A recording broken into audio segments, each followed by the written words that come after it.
people. I Hello. don't want to keep people waiting. Yeah. Hello, people. How you doing? Listen, guys.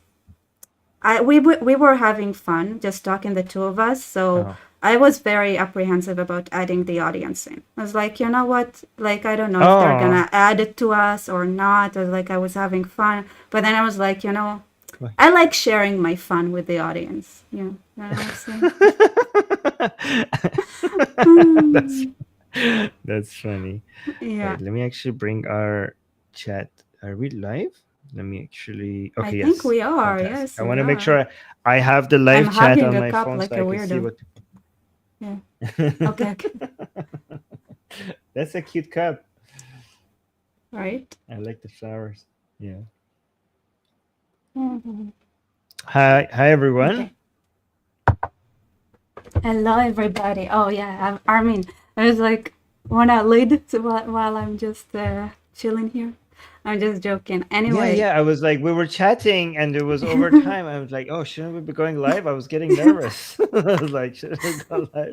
She was like, no, it's okay. All right. hi everybody. Yeah. So actually, Hello. Armin here is Yeah. from Iran. Grew up in Iran, and I came to your channel. We talked about the Actually, actually, after talking to Harry Sultan, right?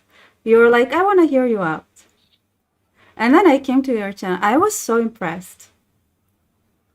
Really? Yeah, Why? I was. Why? Because you ask questions, you're curious, and then you're like, okay. Like it makes I don't know, it was fun talking to you. So, but now I Oh, was like, thank I want to you. hear about the inner goings of Iran and how can Iran. Iran Okay. be changed. It's a completely different case from than Israel, where we have Hmm. an external enemies that have a different ideology, but at the core of it, like we're one nation with one value system. Iran is very complicated and different, but because of its inner politics, mostly, I believe, right? Hmm. So, can you just like give us your background and just start with the background, and then I have another questions, but I know too many questions is like too much, too much. Okay. My background. Okay. So I was born in Iran, in Tehran. I was. I lived there for most of my life, except my early childhood. From 2 to 6, I lived in the UK and Germany, but most of my life until I was around 21, I lived in Iran, and after that, I went to Canada. Went to the university there. I became a Canadian citizen. But I used to be Muslim. Most of the time that I was Muslim, I wasn't. I was just a nominal Muslim. But there was a period in my life that I became very aggressively Muslim. I became I became a fundamentalist. Even though my parents were very liberal, I was raised in a family that my family was very secular and very liberal. But I was influenced by my some of my teachers in school, In Iran. and I became very religious in Iran. Yes, and I became religious even though my parents were not religious. I became like my parents were very annoyed by my um, my religious zeal. Um, Actually, I don't know if you want to know what made me religious. Do you want me to tell you the full story of what why I Of became course. Islamic? All right, so everybody in school is a Muslim, but nobody takes Islam seriously. Like I was in an environment, my classmates, they were just Muslim by name, right? Like they didn't pray, they didn't fast, they didn't go to mosque. All my friends were just Muslim like that. But ever since my childhood, like ever since even elementary school, I always had this question why people don't take this seriously. Like why do people around me not take this seriously? Because everybody says they believe in hell and they Mm, believe in God, and I remember even before elementary school, I was like, what the, like I was scared of going to hell. And I remember even I was crying one time as a child, even before elementary school, and my aunt actually saw me crying and asked me why you're crying, and I was like, I'm scared of hell. And she's like, "Oh, don't worry. Only the rapists and the murderers are going to go to hell. You're not going to go to hell. It's just for the worst of all people." And then when I went to school, we learned actually that most people are going to go to hell. Um, like everybody at some point is going to go to hell, at least for a little bit, and burn. And then I really panicked about that. And I was always wondering throughout my childhood, like, why are people not scared of this? Like everybody, like everybody believes in a real place that you're supposed to be tortured with unimaginable pain, and nobody that I knew of was doing much to avoid going there. Like everybody was worried about, I don't know, their fashion, their grades, their career, their car, the party that they're going to next week. But they actually believe that this real place that you will be tortured for thousands of years with unimaginable pain. And you're not, like, if that place is real, then obviously you should be doing everything in your power to make sure you don't go there. I actually even burned myself here. You can see the burn mark when I was a kid, just to see how it feels to be burned. And then I try to imagine that all over my body for 5 minutes, and then try to imagine that all over my body for a day or a week or a whole year. And then I was thinking, like, there's no way anybody could tolerate this pain. And I should just do whatever I can to make sure I don't go there. I mean, that's the logical conclusion. And I didn't understand why other people believe this and they're not prioritizing not going there. Can I So ask you something? when I was, yeah, Why go did on. you have this, like, why did you have that assumption that people believe it? Well, see, well, because I was wrong, right? Eventually, when I became an atheist when I was like around 16 to 17, 18, right? So before that, I just assumed that everybody believes this and this is true. So I was an idiot. Like if you, but I became an It's so funny, but I until became you an don't ask, you don't know. It's a yeah, yeah, yeah. thing. So I started questioning these things later in life. Like when I was 16, I started realizing that this is all a lie, but this is before I was 16, right? But so here's the thing that we learned in Iran, right? In Iran, they told us that everybody, so in Christianity, you're born with sin, with the original sin. So as soon as you're born, you're sinful, right? In Islam, that's not what you are learned. You're born innocent, ma'soom, Unless you're without back, a sin, right? right? Yes. It's a white sheet. It's a clean paper. There's no sins. That there's no good deeds. There's no bad. There's nothing. All right. You only start collecting good points and bad points once you hit the age of reason. And in Iran, they told us that for girls that's 9, and for boys that's 15. That means there's no sin for boys before age 15. There's no sin, right? And suicide is a sin in Islam. You go straight to hell if you commit suicide, right? However, I just told you that they told us there's no sin before age 15, right? So I put these together and I realized that if I kill myself before age 15, I will go to heaven, because it's a sin to commit suicide in Islam, but not if I do it before age 15. I went and checked with my religion teacher in school, and I was like, listen, why shouldn't I just not kill myself so I could make sure I go to heaven? Because if I get to age 15, then everything is up for grabs. Like I could go to hell. I could be punished for thousands of years in hell. But if I kill myself before age 15, then I'm for sure going to go to heaven, because I died as a masum. I died as a pure sinless person. And my religion teacher told me, like, well, the reason why you shouldn't do that is because if you die and go to heaven because you died as a child, you are going to get the lowest part of heaven, the least significant. So heaven apparently has 7 parts, and the best part is where Muhammad is for the martyrs. But the lowest part is for people who died as children, right? So it's like you should stay alive and earn heaven so you could get to a better part of heaven. And I thought to myself, this guy is a fucking idiot. Why would I care which part of heaven I'm going to get? I just want to make sure I don't go to hell. I will be if the potential is to go to hell, I would be satisfied with a parking light for all I care. Just my priority is not which part of heaven I get. My priority is to make sure that I'm not being tortured for thousands of years. And like, why would I gamble? Why would I gamble getting a better part and then opening the risk of going to hell for this? So I was like, okay, this makes no sense. I'm out. I'm gonna quit early.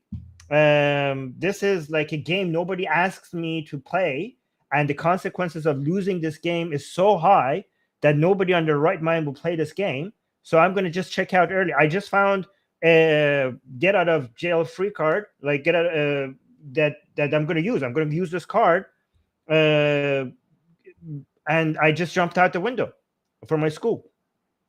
I jumped out the window in my school. I broke my left arm. I broke both my legs. I fractured my back, almost paralyzed myself, and I was in a wheelchair for 7 months. I missed 1 year of school, and the only reason why I didn't try it again was because I saw what it did to my parents, and I felt very guilty. It devastated my parents. I saw my mom collapse on the ground. I saw my dad cry for the first time in my life. So I was like, I felt very guilty what I did to them, so I didn't try it again. Did you ever But tell this story that was before? yes, Yeah. yeah, yeah, yeah, I'm just curious now because I was like, wow, that's an yeah. incredible story. Yes, yes. Actually, right. I mentioned it in my book. I have this book. I wrote this book, Why There's No God. Oh wow. Okay, and you Good, could, good. yeah, Guys, get it. yes, yes, yeah. It's a bestseller on Amazon actually, and the last chapter is my story. So it does mention it in the last chapter. Yeah. Wow. Um. Yeah. So when I aged, so I that was my way out to go to heaven. But then when I hit age 15, then I was like, okay, now I'm screwed. Now I have to make sure that I follow all the Islamic rules, everything. I just follow Islam to make sure I don't go to hell. But it was very difficult to. I thought how hard could it be? I just have to pray. I just have to fast during Ramadan and don't sin. Okay, and if you sin, just ask for forgiveness and you'll be fine. Um, but it was so difficult because age 15 was also the age that I started noticing girls so much more than I used to. And so I realized, like, okay, this is actually a lot more difficult than I thought because God could also see inside your mind. So it's not just your actions that are sins, your thoughts are also sins. Your And this thoughts is are the age sins that in you're Islam? having, yeah, yeah, you're having bad thoughts, thinking about the things that you shouldn't be thinking. Those I are think in sins as well. Christianity too, right? Like thoughts are sins. Bad thoughts are like, I mean, if you're thinking about things you shouldn't be thinking, those are sins as well. So this it's a God is a tyrant of not just your actions but also your thoughts. You're being No, thought policed, right? it's an ask. I'm just asking because like if Yeah. it's not like that in Judaism. Your thoughts are not sins. Yeah, based so different Christians have different perspectives, but many of them, yes. Like for example, if you're fantasizing about something that you shouldn't be, that's a sin in Christianity as well. Yes. So yeah, but it's yeah. So that was very difficult, obviously. But at the same time, I still couldn't get around how God could be kind and merciful and burn people for having the wrong thoughts. And I was also my mom and my dad. They were just only Muslim by name.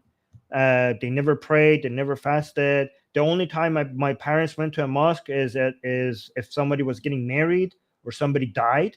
Those are the only times that they ever went into a mosque. They drank alcohol. They went party. They danced. So even though I was trying to do everything not to go to hell, I was imagining my mom burning in hell. I was like, I couldn't understand why would anybody burn my mom for she's not hurting anybody. And also, like in my household, we watch Hollywood movies. Our source of news was the BBC.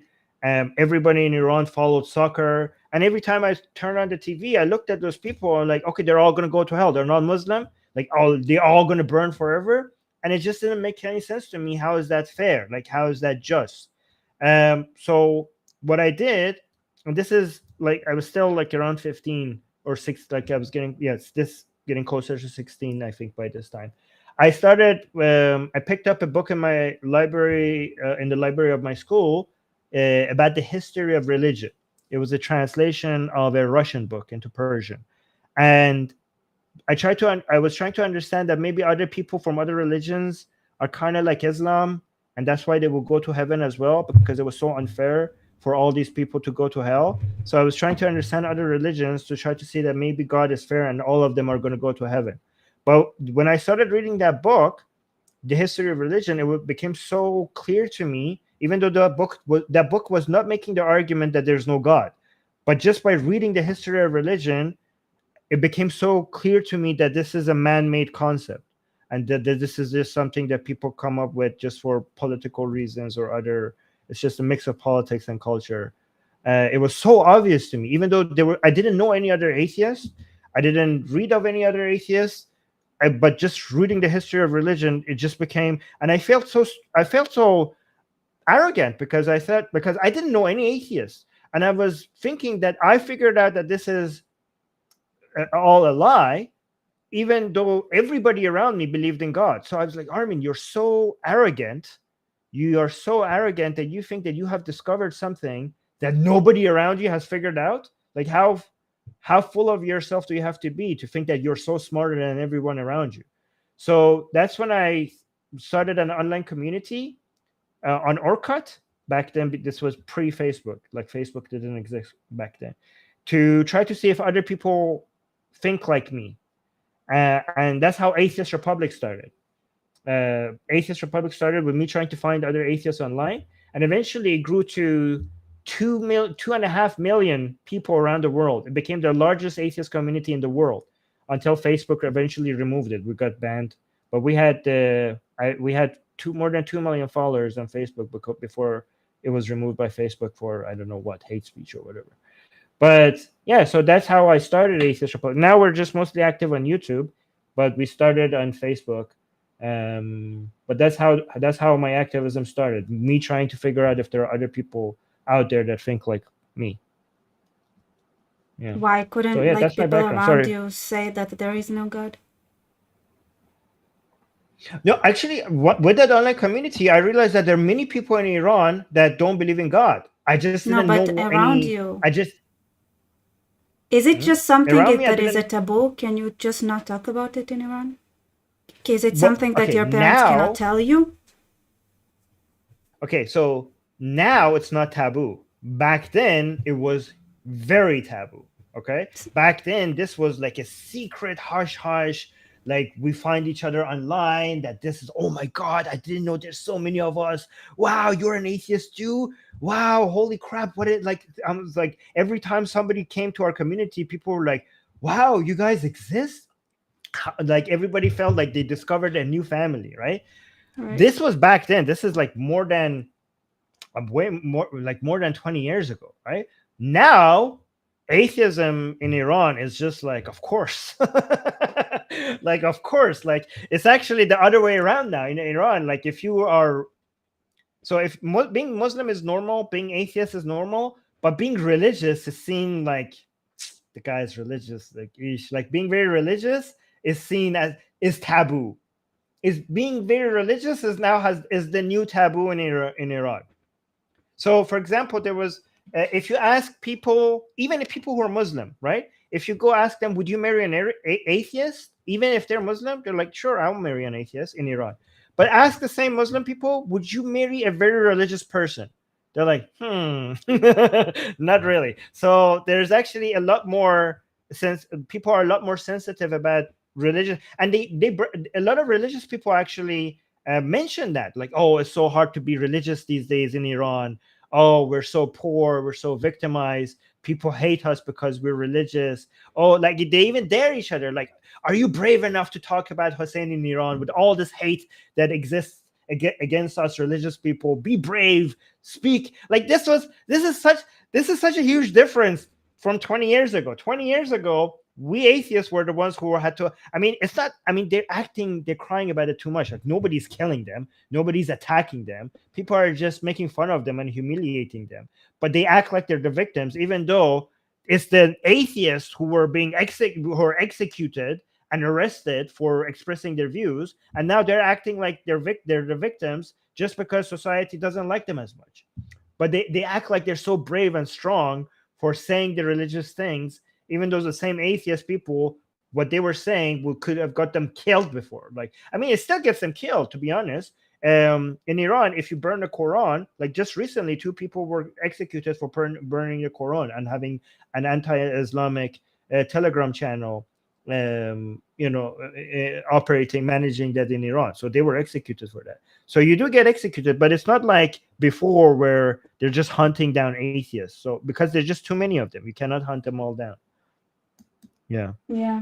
Let me see people. It's interesting to me because what you're the way Islam, the way you describe it, is the same process that was in the in communism.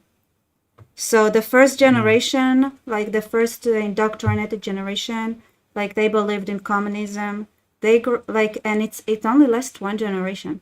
Like my father told me, like even with communism, you have to know like this. Just believe in communism lasts exactly one generation, like, and that's it. And like after that, it doesn't hold anymore. So what you're describing is just like it's exactly the same.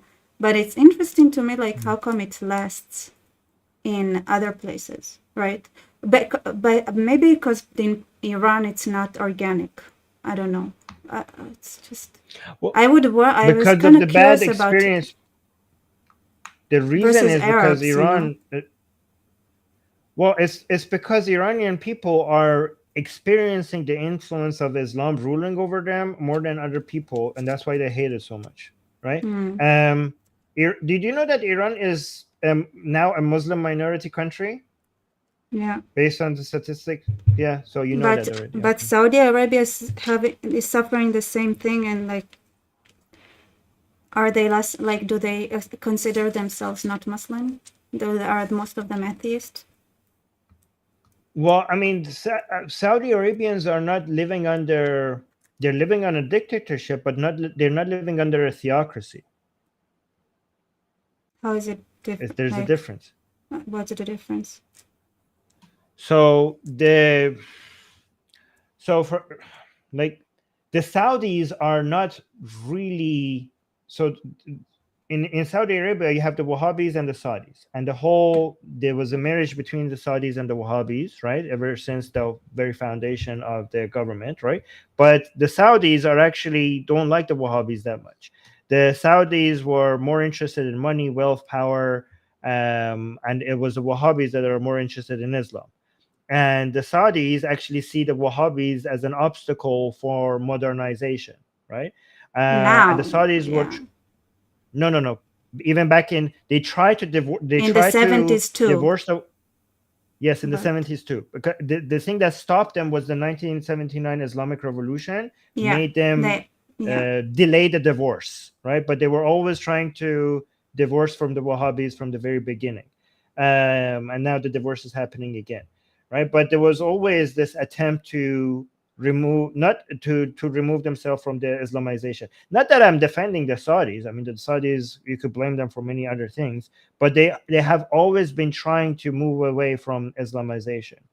um so and they're more interested in power than in Islam, and they don't think that Islam is an effective tool for power. It was an effective tool at the beginning for them to gain control over Saudi Arabia, but when it comes to they're looking at the world right now, and they're realizing that the powers that be, they cannot join the big boys club with a heavy dose of Islamization, and that's why they're moving away from it.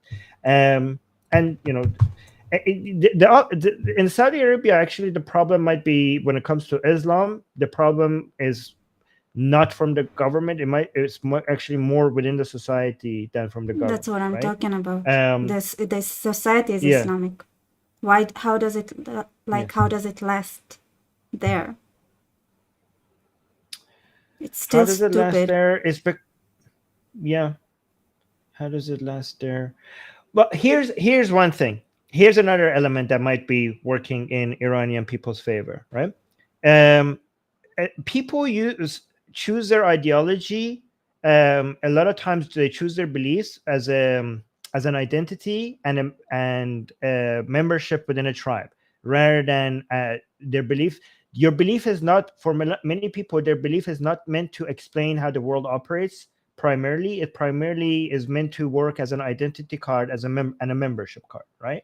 So if people require to have a social identity and a social membership. If you want people to leave Islam, you require for them to have stronger identity cards or stronger membership cards to be able to compete with that, right?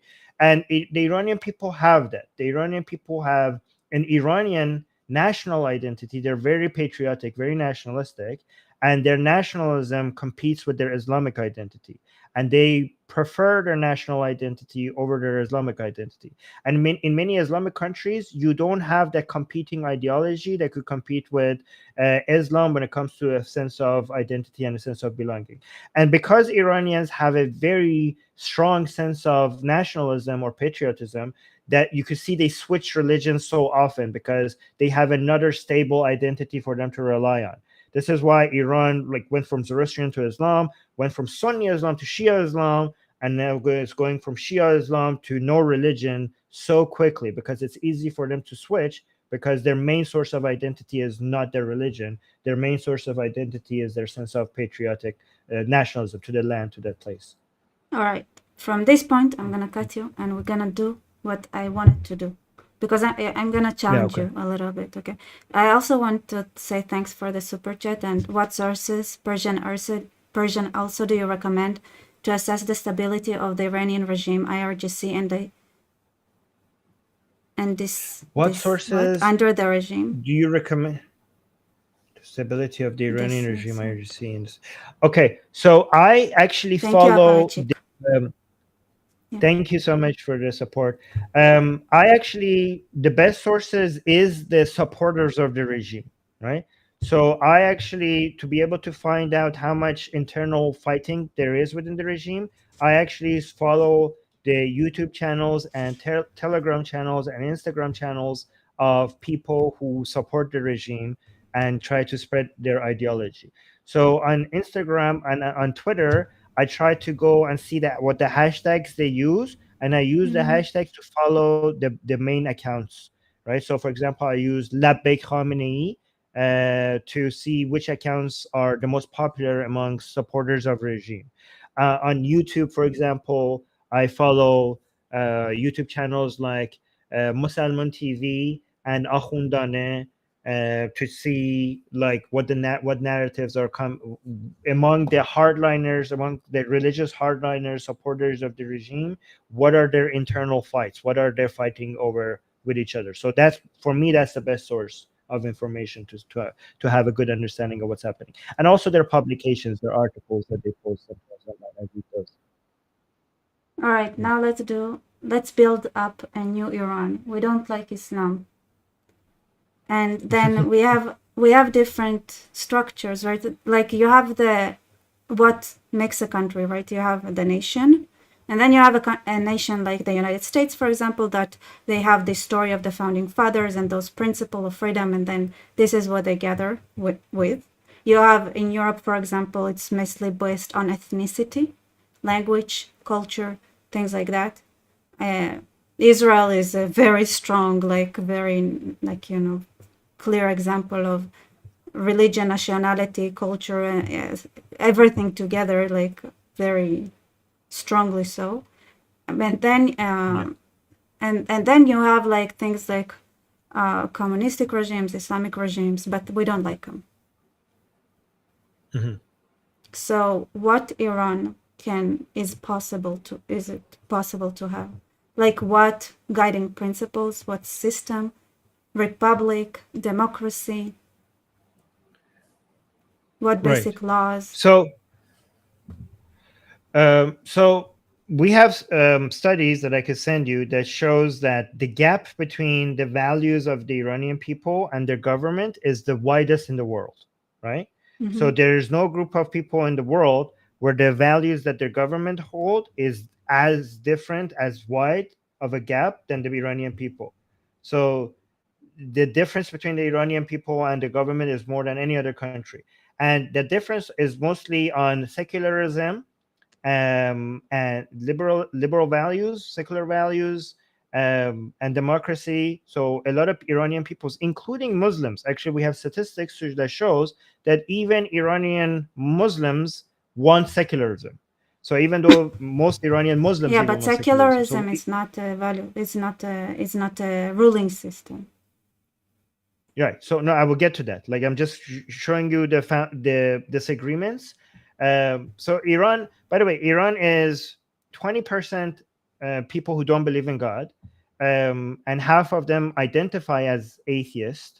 Right, even though all 20% of them are atheists, but only 8% identify as atheists. I would say they're 20% atheists because somebody who doesn't believe in God is atheist, but only 8% will actually use the label atheist. Right.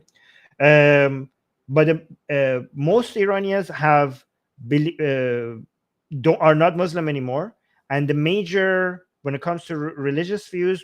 Um when I say they're not Muslim, I'm not saying that they are atheists. So atheists is only 20%. A lot of the people who have left Islam, they have no religion. They believe in God, and they have no religion at all. They didn't become Zoroastrian or Christian, uh, or any other religion. 20% atheists, most of them just, I believe in God, but I don't believe in any religion. So that's their foundational ideology. So when it comes to the political structure that people want, there's a division. This is, I think, maybe close to 50-50. Actually, I have the exact numbers if you want me to look at, but they're pretty close. I could go dig the exact numbers and tell you, right? But I would say, like, the people who are against the regime, around half of them want a constitutional monarchy, and half of them want a republic without a monarch, right? So what does it So mean, a we are constitutional monarchy versus a republic? So the basically both of them want a secular democracy. Both of these groups want a secular democracy. That's what they're looking for.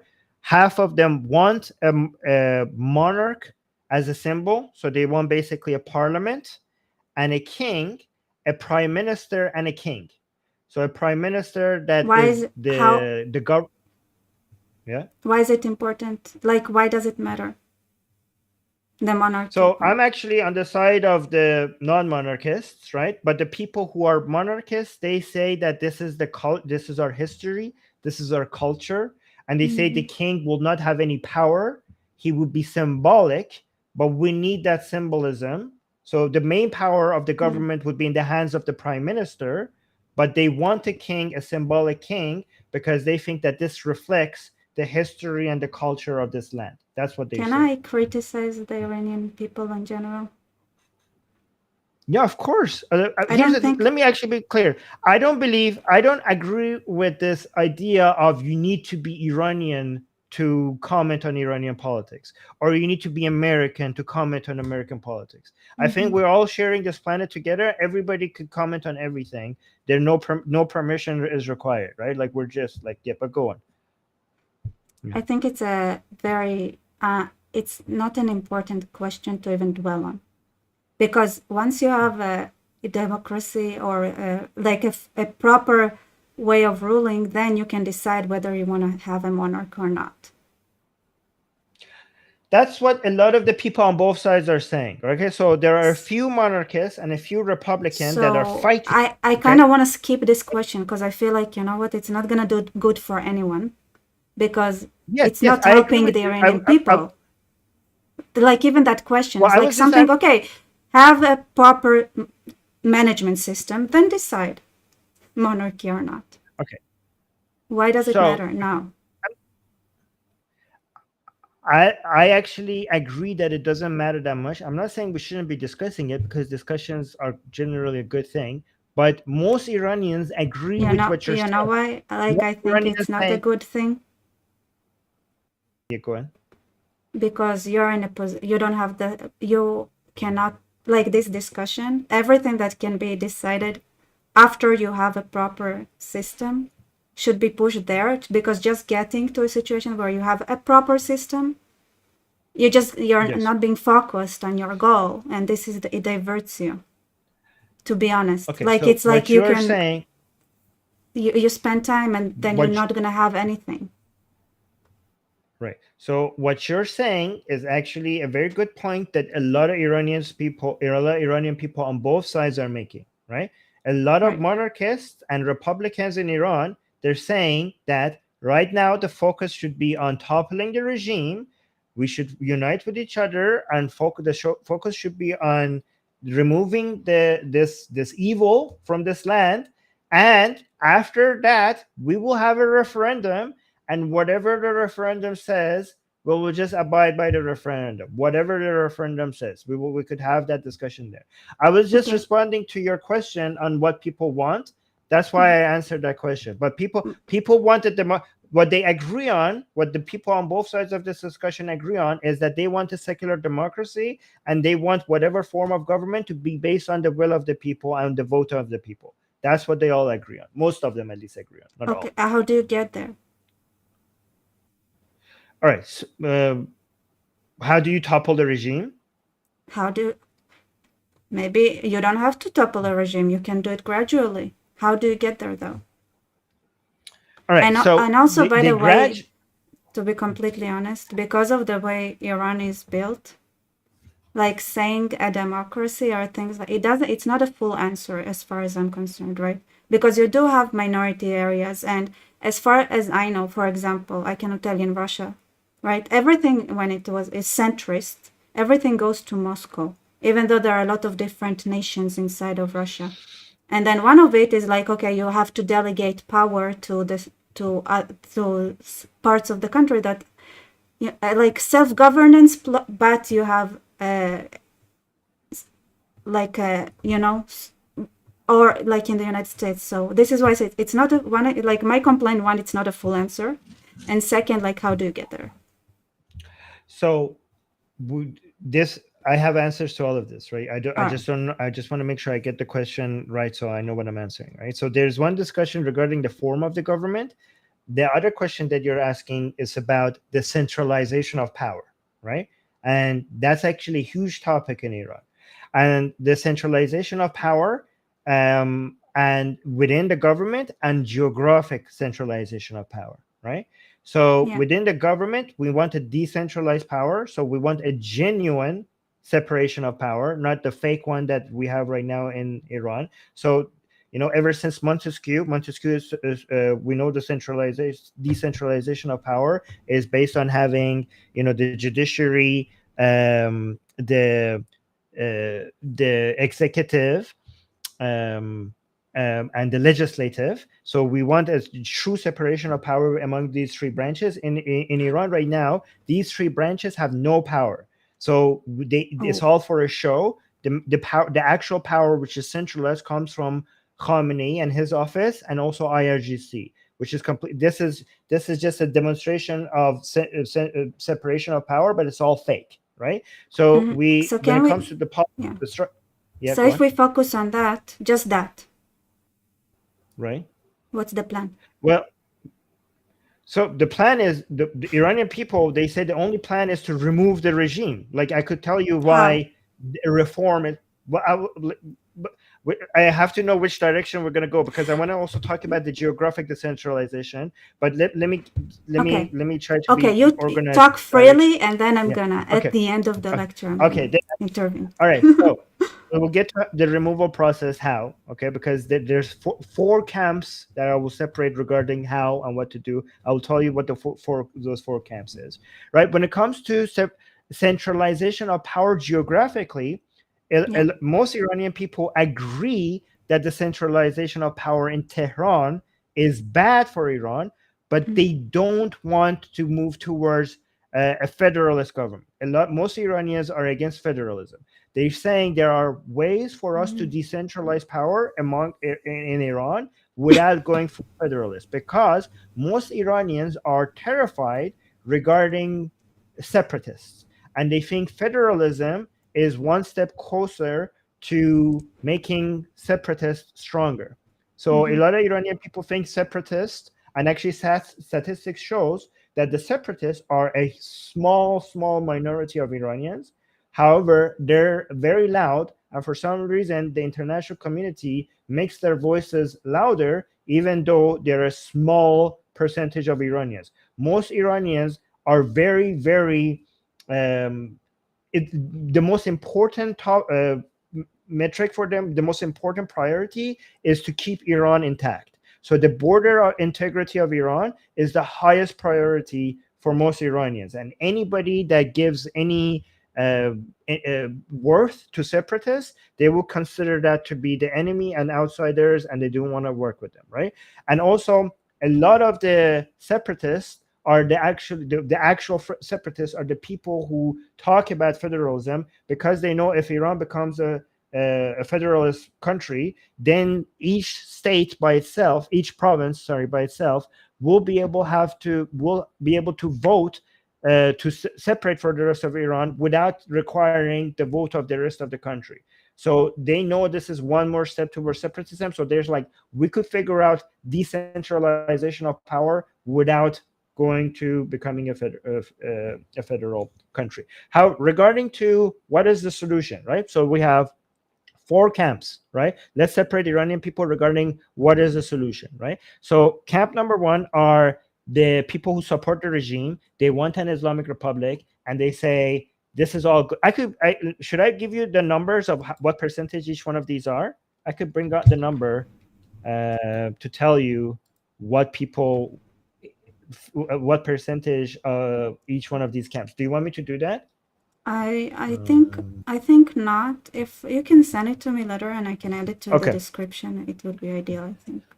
Okay. So this is a small minority.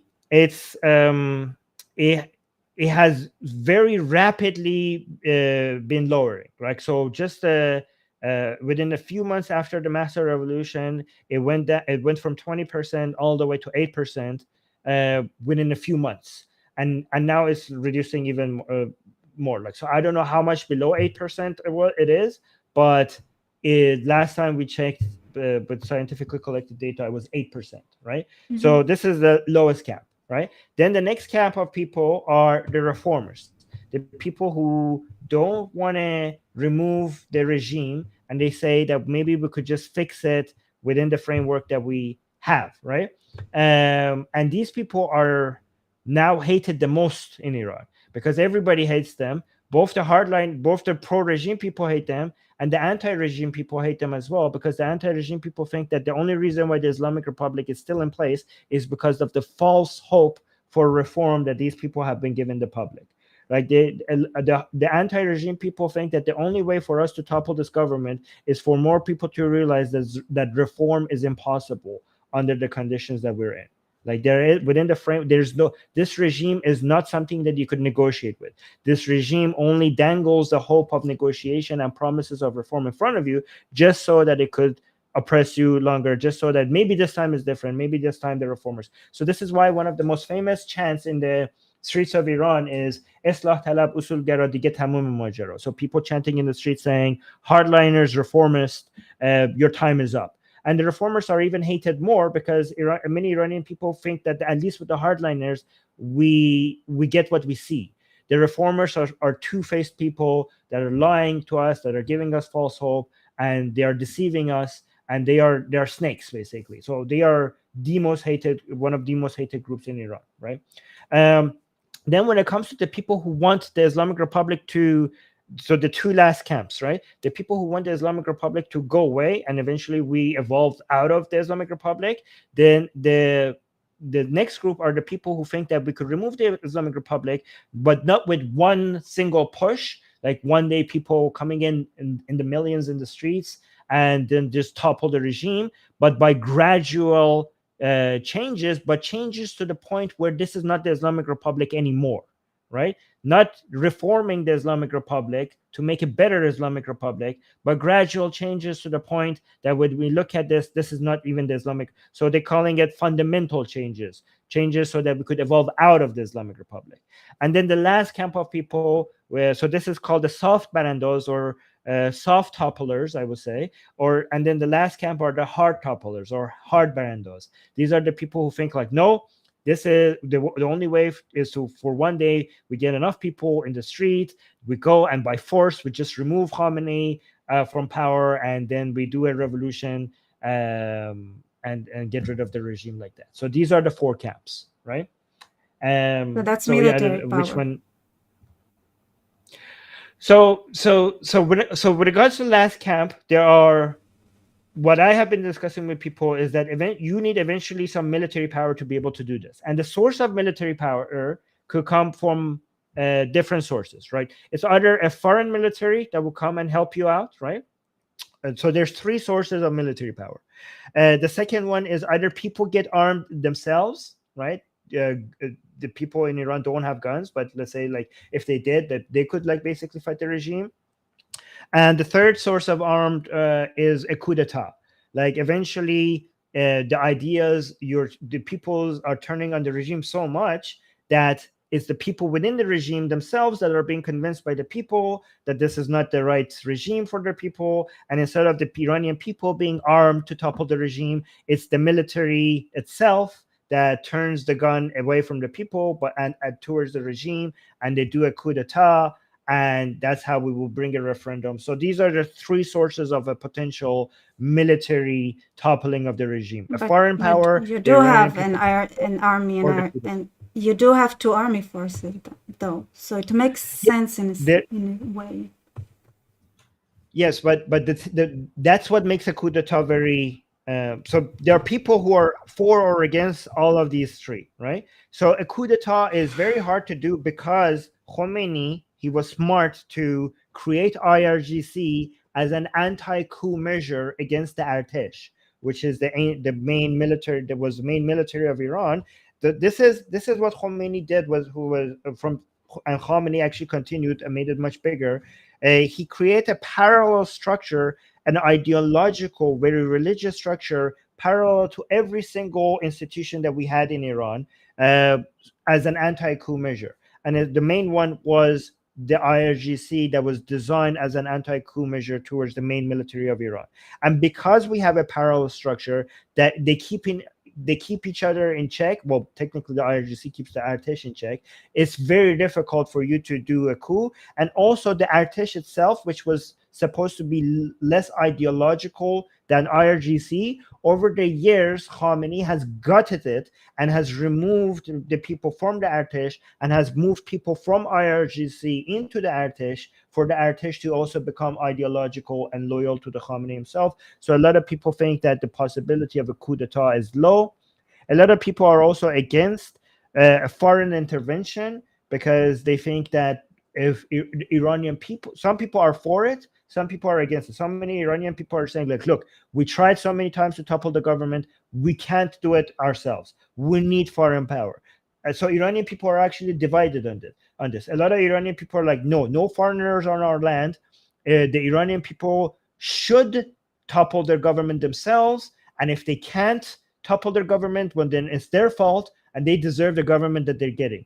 Every country, the people of a country are responsible for their own government, and it's up to you to topple your government. Stop asking for foreigners to come help you, right? And no foreigners on our land. Ever since Israel has taken out some key parts in Iran, has like attacked certain, and more Iranians are now becoming convinced that foreign power is good because they've been impressed by it. So many regime Iranians are impressed by how Israel is capable of taking key sites in Iran without actually hurting the people.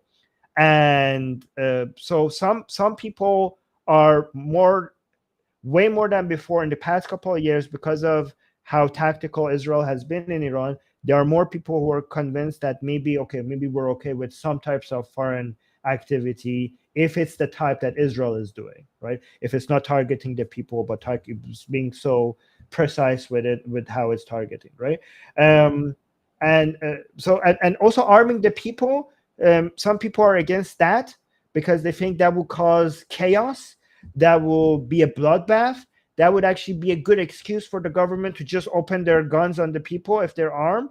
So some people are against arming the people, but these are the discussions that there are for and against each one of these arguments that people, so when it comes to coup d'etat, some people are saying it's possible. We have to keep doing what we're doing. We have so many evidence that so many people within the regime are turning against the regime. So a coup d'etat is possible. Some people are saying, no, you're delusional. It's impossible. The army is so ideological. That's not never going to happen.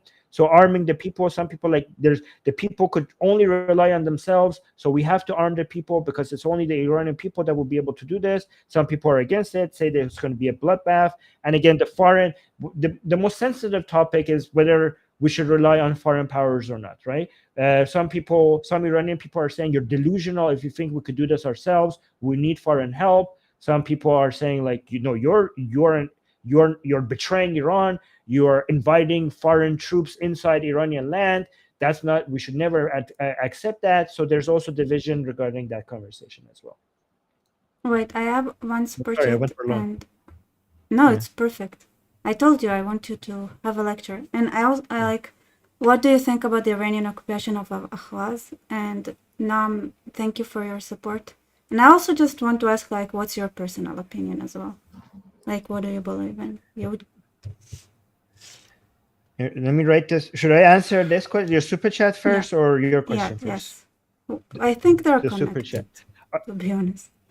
Okay, so here's the thing: we don't call it Iranian occupation of Ahvaz. Ahvaz is part of Iran, and Mm. like I said, if you call it occupation, a lot of people. This is the best way to push Iranian people away from working with other people, and maybe Same some with of them back Israelis. You into need to the. know who you're talking to.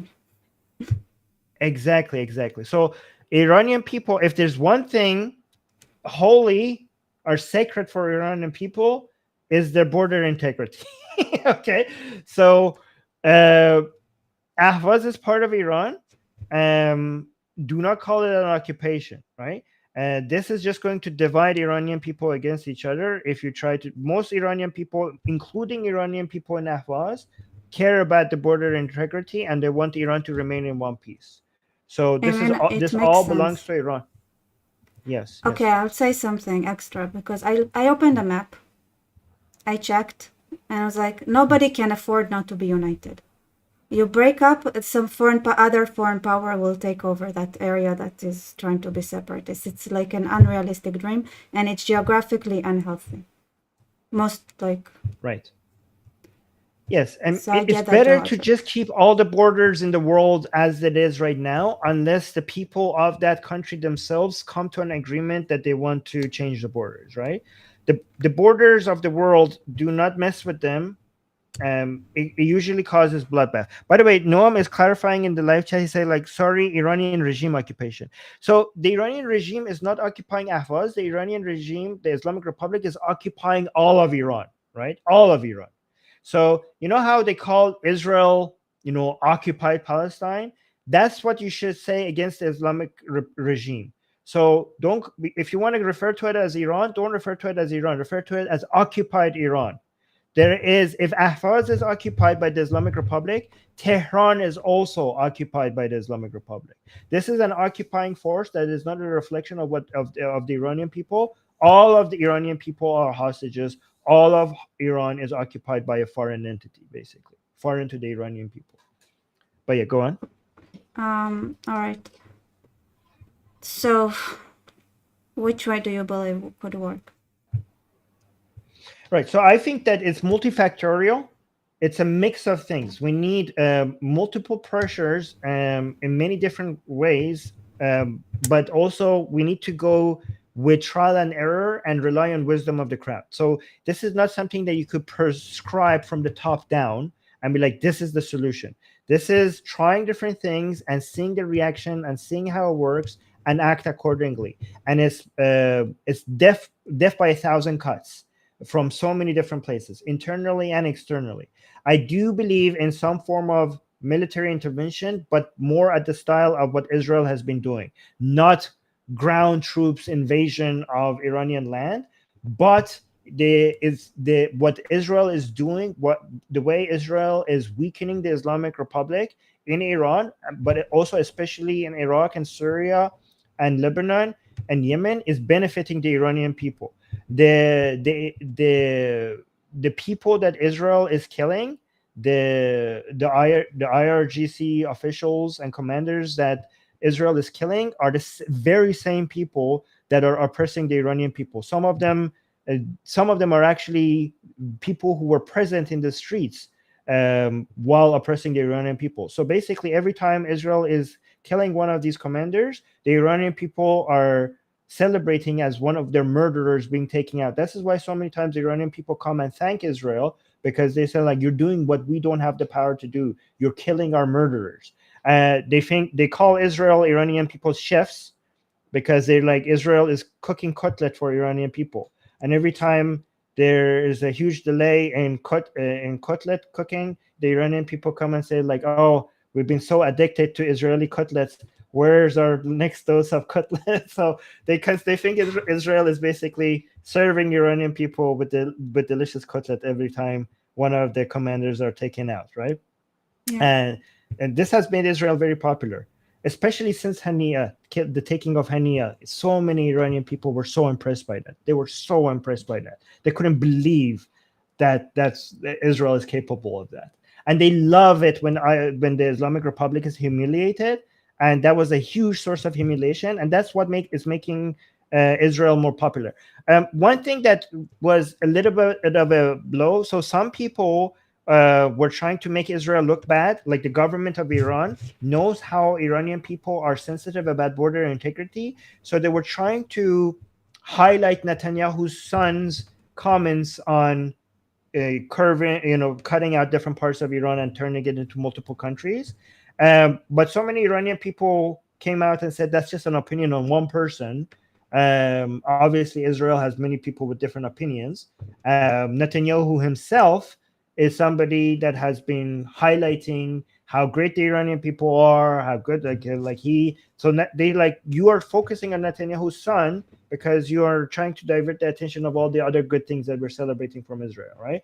But they're saying, so I was surprised how so many people who are actually sensitive about border integrity did not let the Islamic Republic use the comments by Netanyahu's son to make a lot of Iranians hate. But that is a major topic that should be avoided. Like, Netanyahu's son. I mean, he's not an official, so it doesn't matter what he says.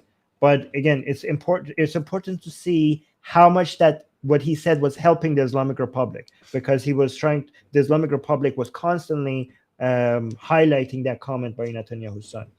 But overall, the opinions, I mean, even before Master's Revolution, you saw there's so many videos of Iranian people not walking on Israeli flag.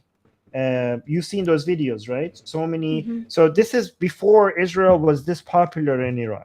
Even even when Israel was not popular in Iran, there was still some respect for it. There was enough respect for it that when in Iran, the Islamic Republic paints the flag of Israel on the ground for Iranian people to walk on it, you can see that most people go out of their way not to walk on it. They try to jump on it, they climb things around it.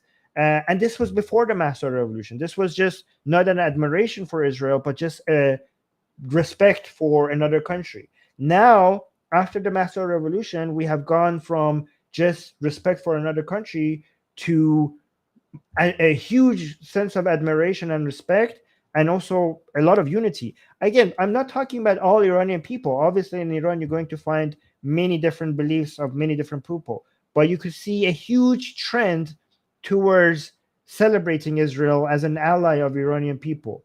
A lot of people like to highlight how the Pahlavis were friends with Israel. A lot of Iranian people like to also go back to Asian history and the connection that the Iranian people had with the Jews through Cyrus the Great.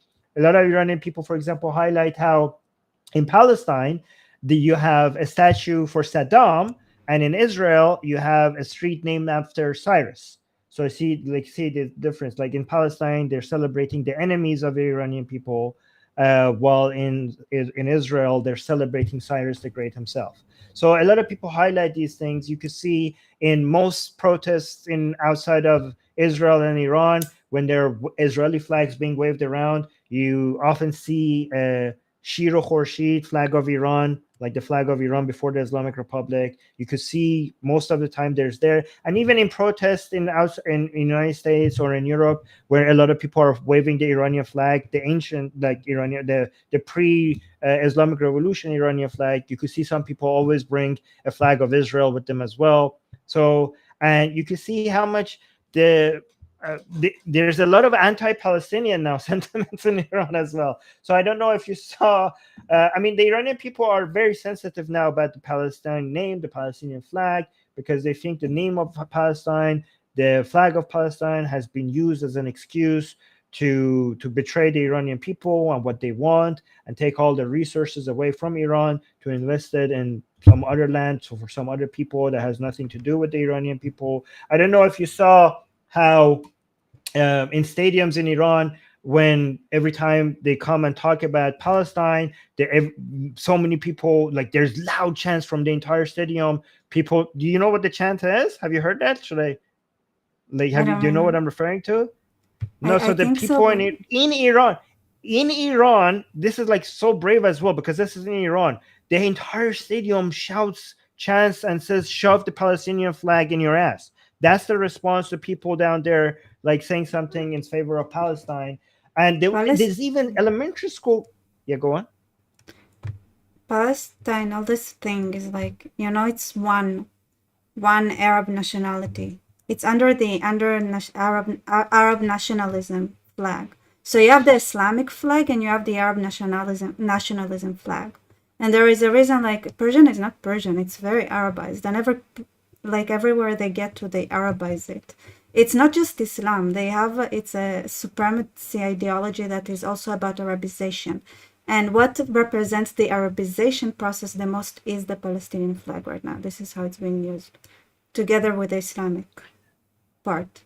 Yeah, but okay, whatever the history there is, what the Iranian people No, I'm interpretation of just the saying Palestinian that if you flag, have a yeah. national Persian, more than anything, if you are a believing Muslim, Hmm. your Arabization is still your enemy. This is like if you are Persian national, Iranian national, Arabization has to be your. And Palestine and its flag, if you look at the history, it's how it's being used and how it's being used right now. It's a symbol of our Arabization specifically. Hmm. Um. So Okay. So, like, but so okay. So I see what you're trying to say, but I'm just trying. I'm not trying to. I'm just adding something to it, right? yeah, So of course. I'm the just, way that, yeah. yeah, yes, yeah. So when most Iranians, when they see the Palestinian flag, they see what the fuck this guy has got to do with it, with us, right? This is, you are trying to build a Shia empire in this fucking region. You don't care about Iran. You care about Islam. You're using the Palestinian cause as an excuse to take the resources of Iranian people and build your Shia empire in the region. And you defending the Palestinian people is just an excuse to steal from the Iranian people to build your Shia empire in the Middle East, right? That's what they see. That's what they see. And also, so the goal, I don't know how much you know about the ideology underneath the Islamic Republic in Iran, right? The And what is the goal, right? And why the Iranian people think that this regime is not an Iranian regime. It doesn't. There's nothing Iranian about the Islamic Republic, right? I mean, if you look at IRGC, they don't mention Iran is not mentioned in the name. Iran is not mentioned in their statements. Iran is not mentioned in their goal. Everything is about the revolution and Islam. It's about an Islamic revolution, and they are revolutionaries. Here's let me to understand the ideology underneath the Islamic Republic. Here's an important question that you have to be able to answer, right? Why does the Islamic Republic consider itself to be revolutionary, even though the revolution is over? The revolution was in 1979. So the dynasty, there was a Pahlavi dynasty. They toppled the Pahlavi dynasty. So now they're in charge. If you're a revolutionary, if your revolution is successful, after the success of the revolution, you have to stop being a revolutionary. You have to be anti-revolutionaries now, and you should stop being a revolutionary yourself. So why is the Islamic Republic considers itself to continue to still be revolutionary? Why do Because they it's think that they're pyramid still in the scheme. middle of a revolution? Hmm? It's a pyramid scheme. That's why. Well, I don't know what you mean by that, but do you want me to answer it? Yeah, yeah, go ahead. Because because the revolution is not over because the revolution was not against the Pahlavi dynasty.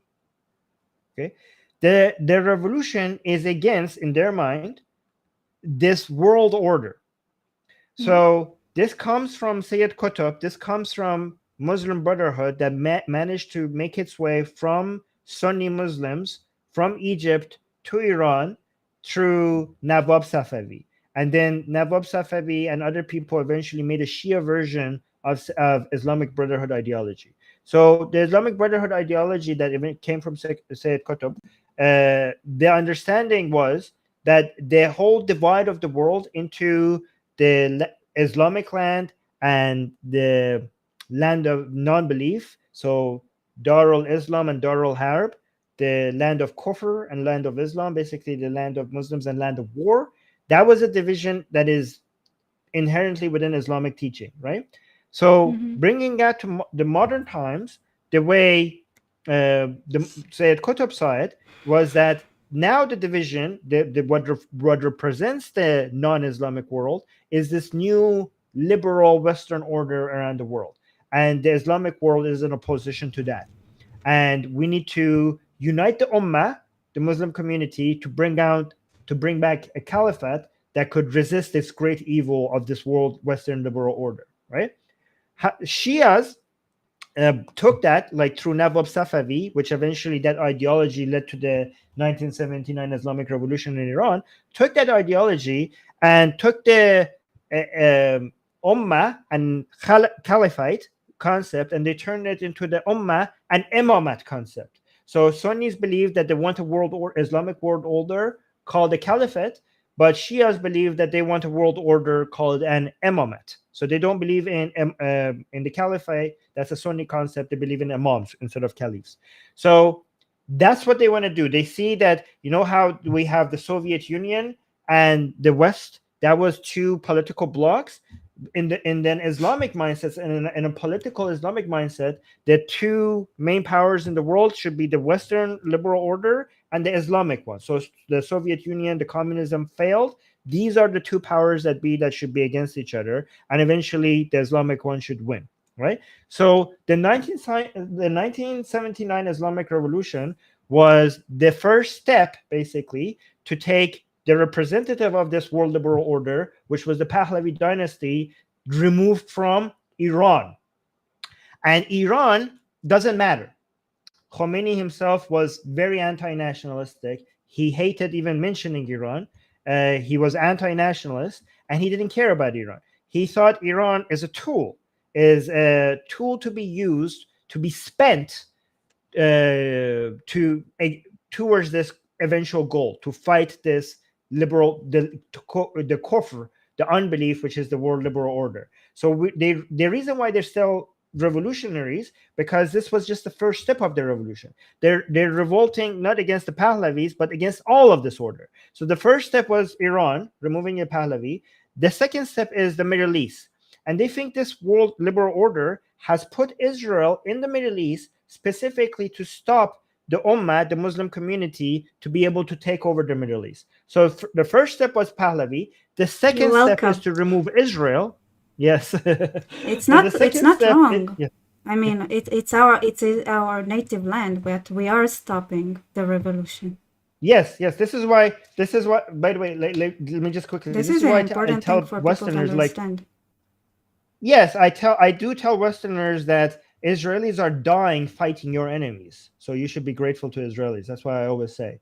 But uh, so they want to remove Israel. They think that to create this ummah, the immamat in the Middle East, Israel has to be destroyed.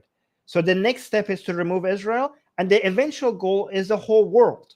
The whole world, like the final boss is the United States, right? So Pahlavi's first, Israel second, and eventually, if they win one day, they will basically destroy. They turn the White House into a Hosseiniya. That's what they they lay claim at some point, right? So they are revolutionary as long as Islam has not taken all over the world. They will remain a revolutionary. So that's the whole goal. That's what the step by step process is, and this is why the Iranian people recognize that these people are not for Iran. These people are using Iran towards a goal that is beyond the borders of Iran, and they think that Iran is being wasted. Iran is every second that these people are in power, we're losing decades of opportunities because everything that is for the Iranian people is being spent on this dream of basically Islamizing the whole planet and basically preparing the world for the coming of the Mahdi. He will basically do that final step. Like, so the Mahdi, the 12 Imam of Shias, when he comes back, he requires an army, he requires a country, he requires a government. So basically, they're preparing. Iran is being used for preparing the resources and the army that he needs to be able to basically dominate the entire planet. And I mean, imagine how, if you're Iranian, imagine what it feels that the dreams and hopes of you and your children are being wasted for such an ideology. It's Iran had so much We potential. feel it physically, you know. Yes, yes, yeah. I mean, the two groups of people in the world that feel it the most, to be honest, is the Iranian people and the Israeli people. This is why Iranian people and Israeli people are not should be considered allies, because they have the same pain, they have the same enemy, and they have the same goal. They share an enemy and uniting. So you're asking me what is my opinion? What is the solution? So I think the Israeli people have something that the Iranian people don't have, and the Iranian people have something that the Israeli people don't have, and that's why together they have the highest chance against the Islamic Republic, right? Okay, as an The Iranian people Israeli, don't have. I Hmm? can say that would make it a lot easier if the Iranian people could decide on a strategy to topple the regime. Right. So here's the thing. I don't know if the regime will be toppled or not. I just know that even the regime should be fought against for the purpose of toppling, and whether it's successful or not, the more you try to topple it, the weaker it will be and the less harm it could do. So I have two the questions. the attempt. Go on. Sorry, because one is, but at this point, do you think they're still Islamic and do they still believe in the initial idea, or is it just power grab by now? What percentage So is what? within the regime itself. Yeah. So that's a huge debate within Iranian people as well. Nobody knows the percentage, but what I could tell you, there is a good deal of both. So within the regime, we have ideological people that are doing this for ideological reasons. We have people within the regime that are doing this for power's sake. They don't believe in any of this bullshit. They're just doing it for power's sake. And we also have a third type that is a mix of both. The people who are doing it for power, but they also genuinely believe it as well. So we have all three of these. Nobody has an accurate percentage of what percentage of each one do we have, but there is plenty of both. Like, we do have a good number of all three of these people, right? I know that. Okay. Um, yeah. So the people who are doing this for power and money, the sanctions are should be targeted for them. Like, the poorer the Islamic Republic becomes, the less it's going to be able to keep its people happy, and the more people are going to leave the Islamic Republic if the Islamic Republic cannot give them the wealth and power that they require. When it comes to the ideological ones, we're targeting basically their children and sometimes themselves as well. The more people, Iranian people become anti-Islamic or less Islamic, the more Iranian people are, the less popular Islamic ideas become, the less the ideological people. That's going to become less likely for that to be able to have a transfer to their children. Every generation is becoming less Islamic, so it's going to be very hard for the regime to be able to keep its ideological power if we reduce the percentage of people with that ideology. What does it say? Yeah, army, no one wants to do others' Hey. dirty job. Well, there are people, the Israeli people and Iranian people are forced to do the dirty job, right? So even if they don't want to do that, it is happening. The Iranian people, yeah. So I mean, it's not a matter of one thing; it's a matter of being forced to do it. By the way, I'm getting a little bit pixely. You have is my audio coming through well? Yes, I don't yes, know why I'm yes, I getting hear pixely. you. Okay, I good. don't- Okay. Oh, fantastic. Where did you go? So I have some. Am I still here? Yeah, yeah, yeah. I don't know why.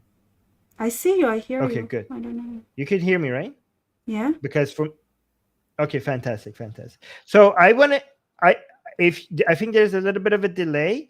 Let me know. I have some other topics that I want to show you regarding the key weaknesses of the Islamic Republic. So you want that to was know my how to next fight the Islamic question. This is Republic. how The you most know important you're. thing you could do. Okay. There was a delay now. I was like, I felt it. I was like, that was my next. Okay. So, Okay. Okay. Okay. So there's a delay, but we can work with it. It's fine. okay. So they are. Let me see. One, two. There are three main threats to the Islamic Republic, and most people talk about two of them, even though the third one is the greatest threat. And that's what we should be focusing on, right? Like, I mean, we should focus on all of them, but this one should not, the third one should not be underestimated, right? So, as we discussed, the Islamic Republic fears three things, three things. And the last one is what fears the most, and it's the one that it gets the least amount of attention, right? And I will tell you, if you want to become stronger against the Islamic Republic, that last one is your best hope, right? So the first one is foreign pressure, military and otherwise, sanctions, military, whatever, right? So the Islamic Republic obviously fears the United States. The Islamic Republic fears Israel, rightfully so, right? The second thing that the Islamic Republic fears is its people. It's a secular revolution against the regime, right? The people who are anti-regime. But the third thing that the Islamic Republic fears, which is it fears this one more than all those other things by a huge margin, is for it to lose its base support. The people who are right now pro the regime, it cannot lose them beyond this point, because every dictator requires a level of base support. Even if you're not a democracy, once the support for you drops below a certain level, then you have no more legs to stand on. Your last pillar will fall. If you want the Islamic Republic to fall, you have to get the support that they have right now. If I had to guess, I would think the support for the Islamic is around 6%, right? The Islamic Mm-hmm. Republic will not be able to survive if this drops to 3% or 4% or 2%, right? And this is what the Islamic, and if you understand that this is what the Islamic Republic fears the most, then you will be able to see why the Islamic Republic does most of what it's doing. A lot of people who are analyzing the Islamic Republic, they think that what they did was stupid or what they did here would not make sense. But if you realize how the internal politics of the Islamic Republic works, then you will be able to make sense of most of what the Islamic Republic is doing. A lot of people say most all politics are internal, right? What does that mean? Like if you want to see what the Islamic Republic is doing against Israel there or supporting Yemenis there, instead of trying to figure out externally what's in their benefit, look at their internal politics and who's fighting who's getting advantage here, who's getting a point here, which politician is saying what against what other politician, and a lot of what they're doing makes sense, right?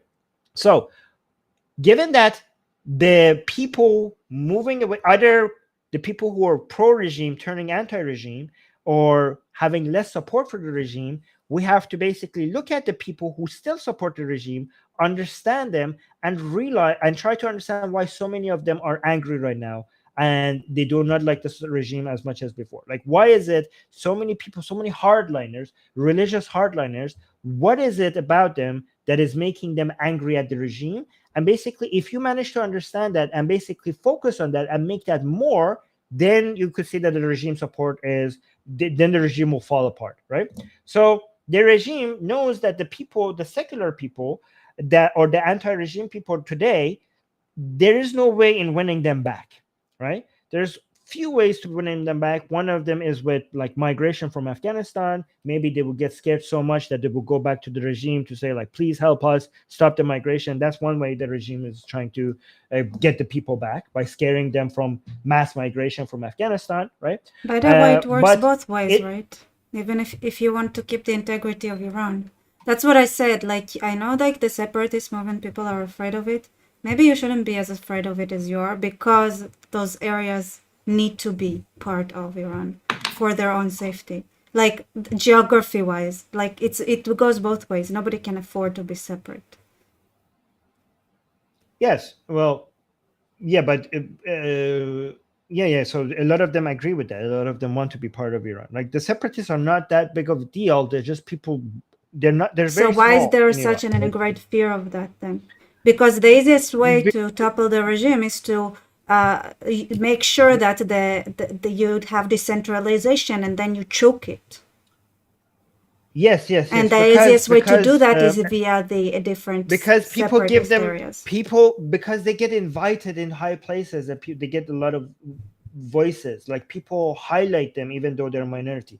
But let me actually tell, I agree with you what you're saying, right? So there needs to be people need to be united against the regime. I completely and I agree with that, right? The main thing that these days, unfortunately, okay, let me get back to the point. I don't want to get from lose direction, right? So um so we have two types of anti-regime activity. The big one, which is the more secular minded people, more liberal minded people. And then we have a new anti regime force, which are the hardliners.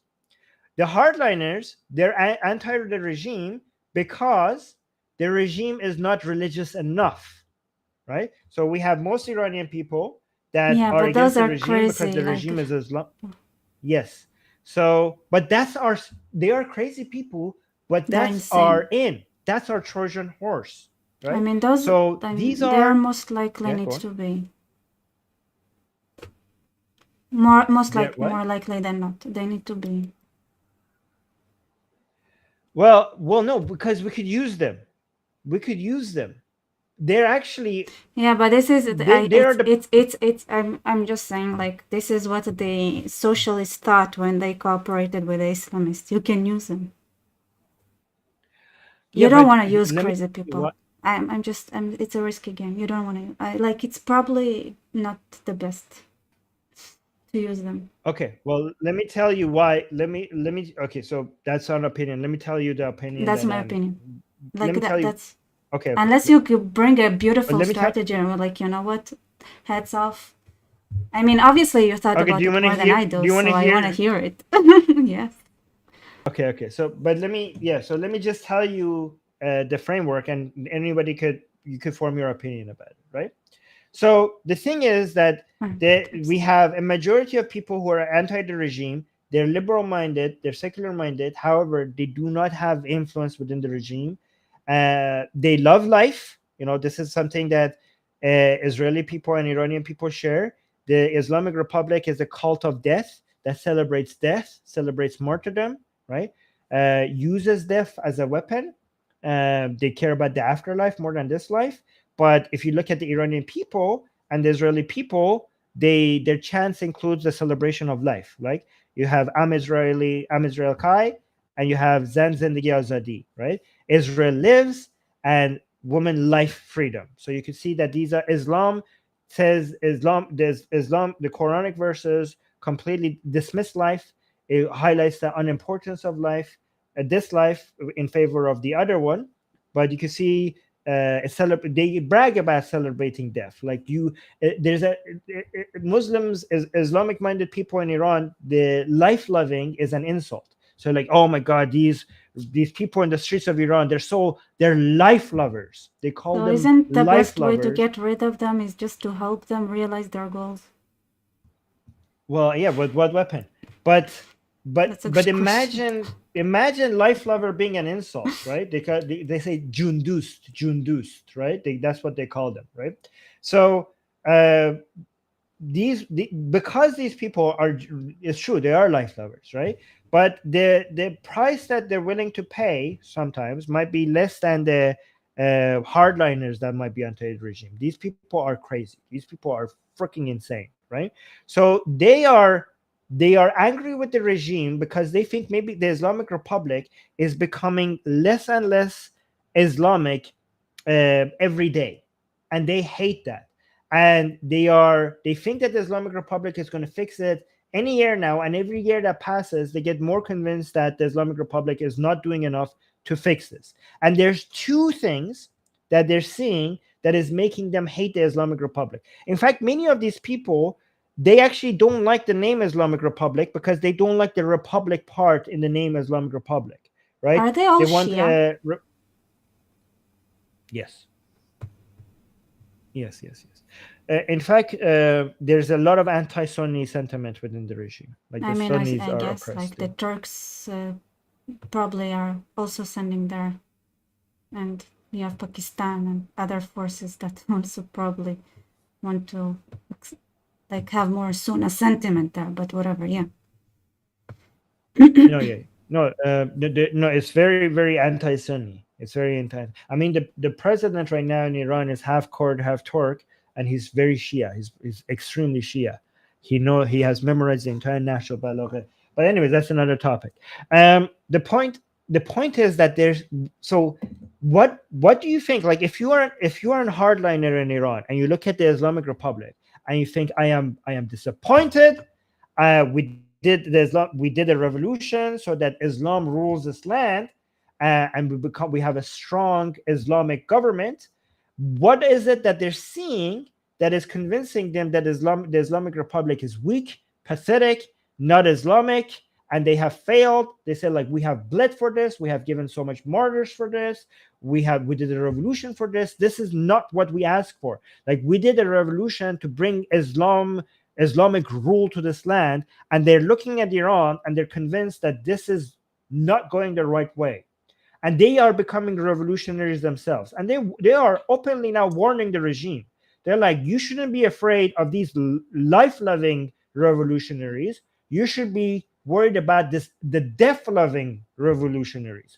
Because if we turn against you, we have no limits when what we do against you, right? So they are some of them are openly threatening the regime. Some of them are creating groups.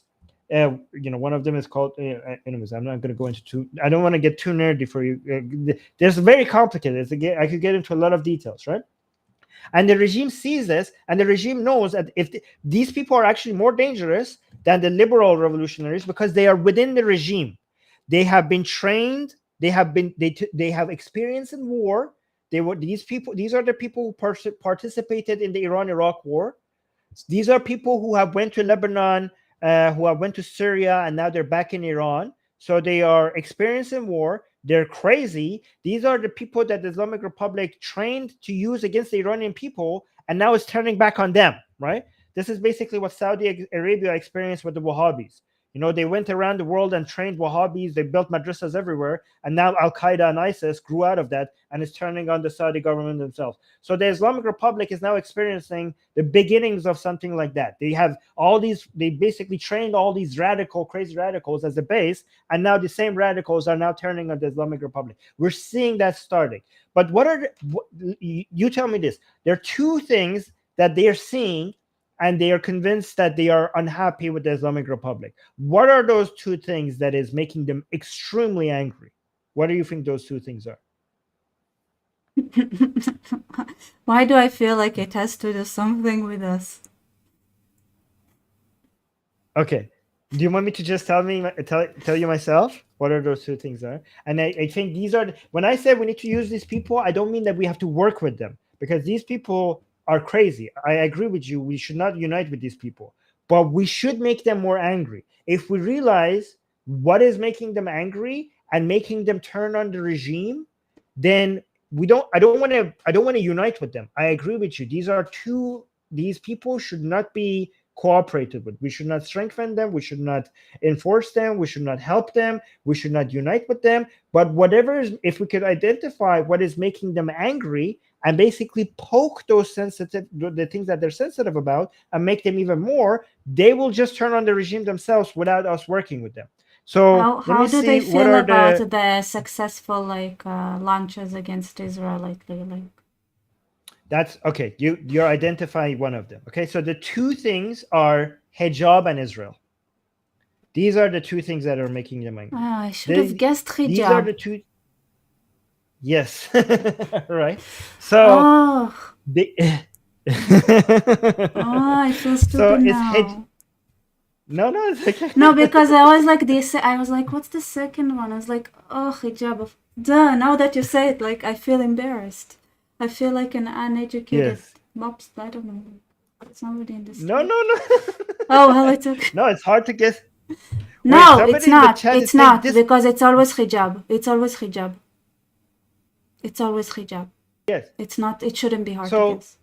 It was also the first debate the yes. Muslim Brotherhood had in Egypt when they came Yeah. to what's his name, Sadat? So the No, hijab in before Iran, him. the hijab is not meant to be used as just covering a woman up.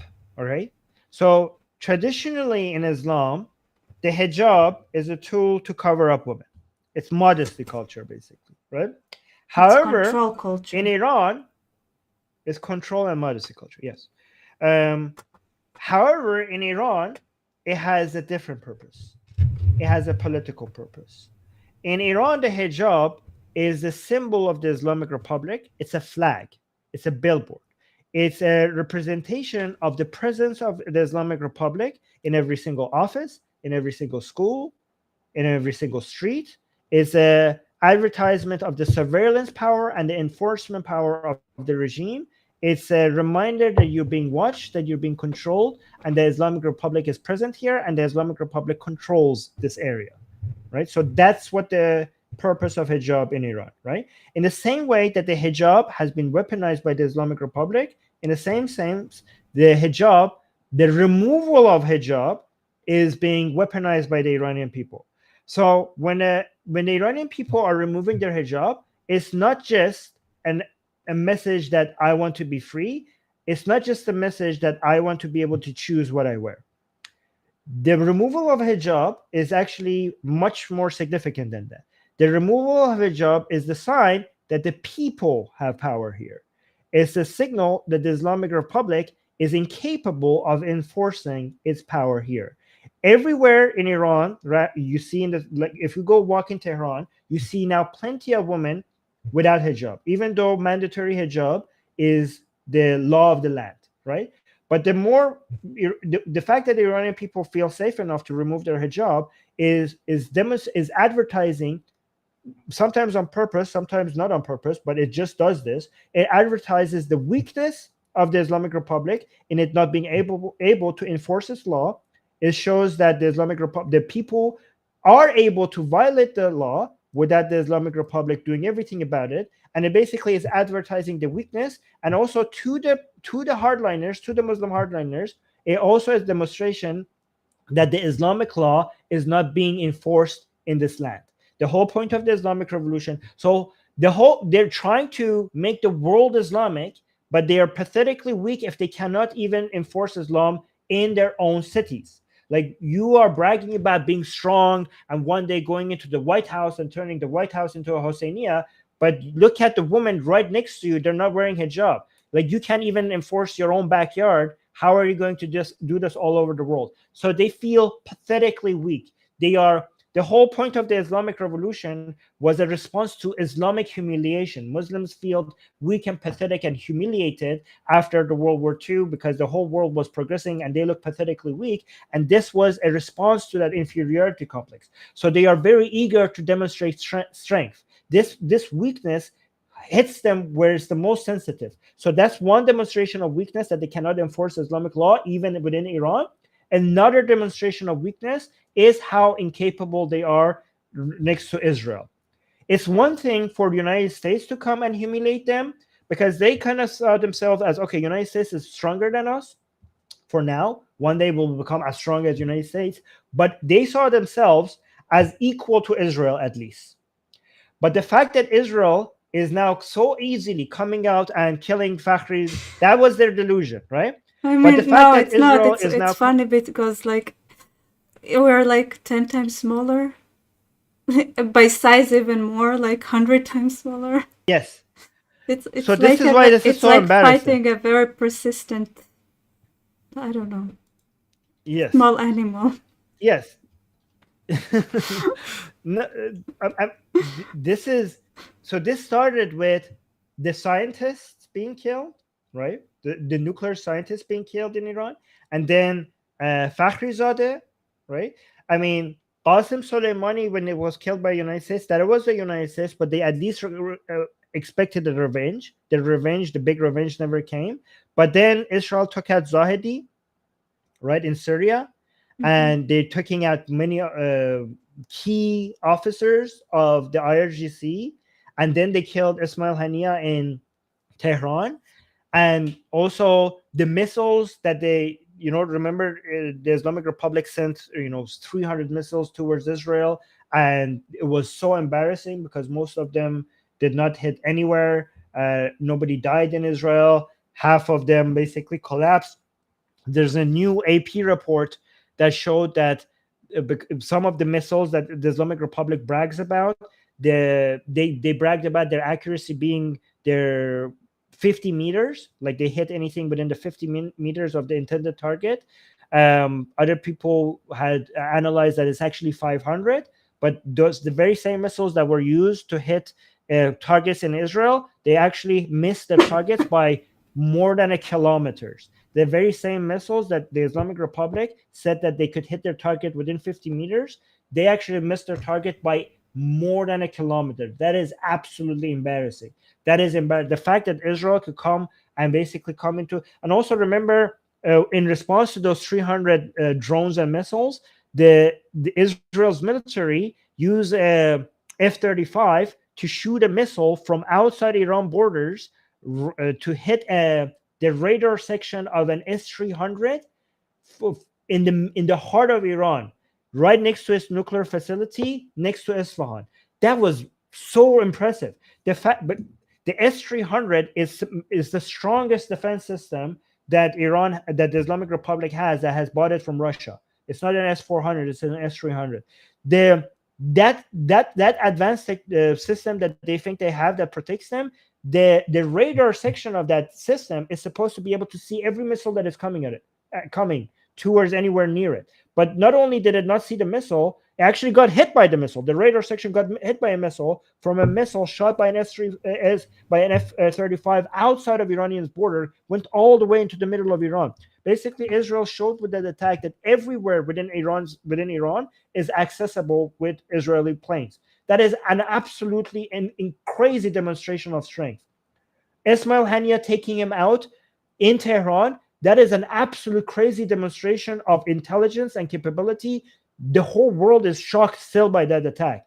And more recently, when Hezbollah was trying to take revenge for the killing of Fuad Shokr, the way that Israel managed to take 100 fighter jets and take out the missile launchers before they could even launch 40 sites within Lebanon. Israel took out 40 missile launchers within Lebanon before they even managed to launch those weapons. This is the first of its kind in history of warfare. 100 fighter jets managed to take off in Israel, reach Lebanon, and take out these launchers before the missiles even I were mean, released from these finally. launchers. You know how many What? first time? Yeah, okay. I want to say just like because I feel emotional right now. Finally, somebody is appreciating. I mean, do you know how many first time in history Israel has conducted since October 7th? So many first time in history, in a sense, like people that, like Yes, military experts thought that it wouldn't be possible. Like so many of them broke so many of them, and yet right. nobody is like stopping to appreciate it properly, and you do. Thank you. Okay, continue. Oh. I want to hear more appreciation. Well, actually, these appreciations are being shouted within the Iranian social media right now. Like the people who are like they're shocked by this and they're celebrating this. This information is being shared widely on social media, and this is absolutely embarrassing. It's to the regime. It's embarrassing to the point that they cannot deny it. When United States took out Qasem Soleimani and the Islamic Republic. responded in Iraq. They didn't kill any American soldiers. They actually called the Americans to empty that area so that no American soldiers died. But they lied to their own followers and said like, "Oh, we caused them so much damage," and they believed that. They went with it like, "Oh my God, we took a hard revenge. We killed so many Americans." Blah blah blah blah. But now the level of embarrassment if you follow the hardliner social media accounts, you could see that they're not buying it anymore, right? They have a line. They say like, "I'm not."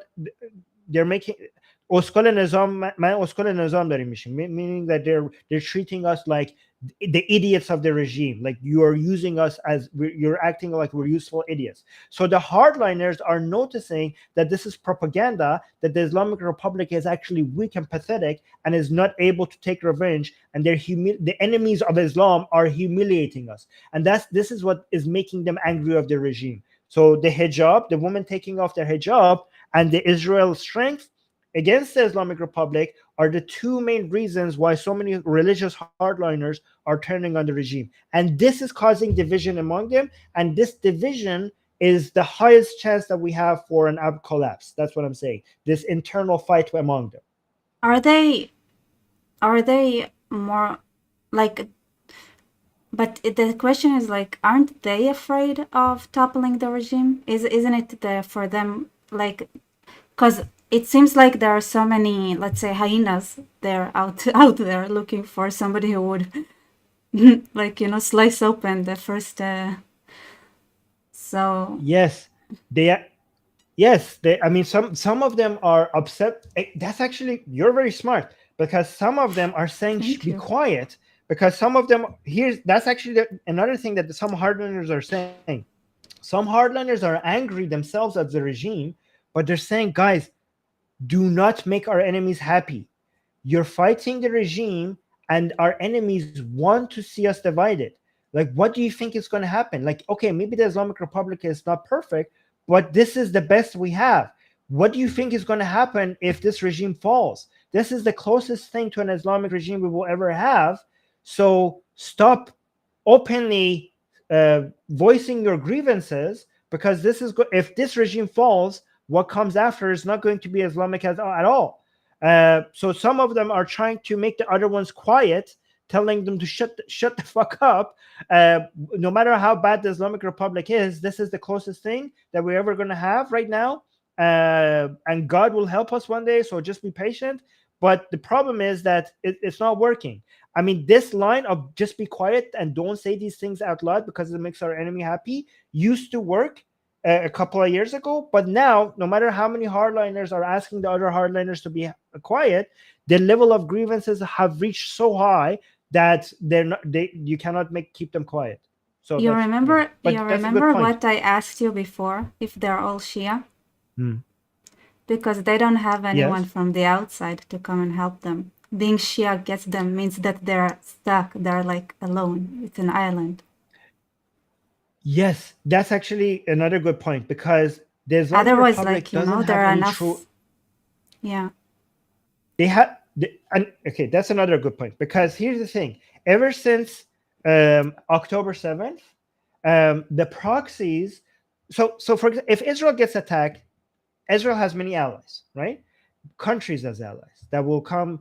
The strength of every nation state is not just their military, it's also the bond they have with other nations, right? So this is what something that Islamic Republic does not understand. They isolated themselves. They wanted to be independent. They wanted to rely on their own military, but now nobody will come to their help if they ever get attacked, right?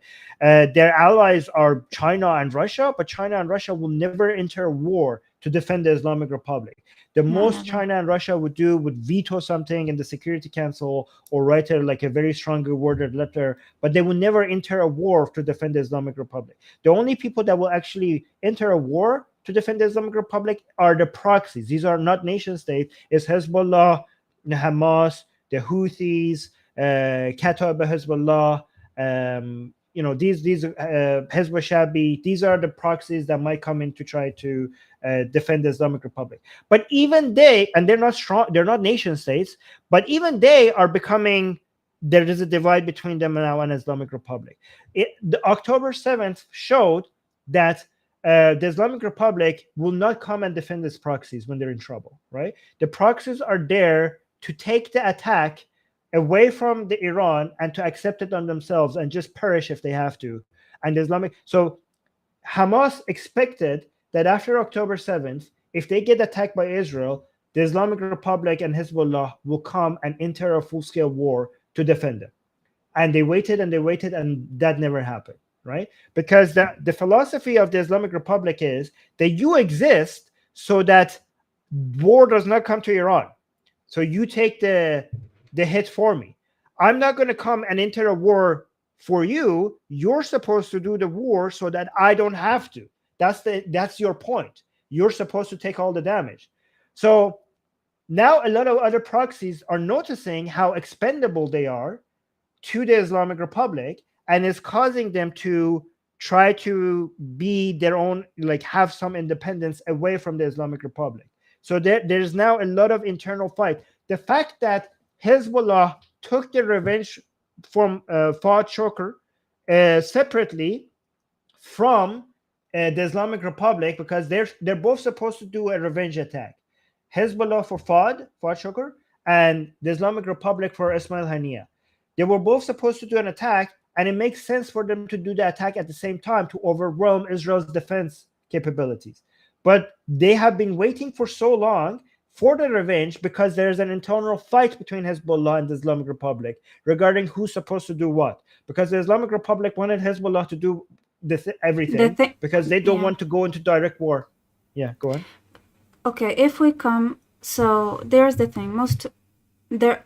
You said it's not like officially they're not nationalistic, but even so, right? So but they are Shia, hardcore Shia. Hamas is not a natural ally for them.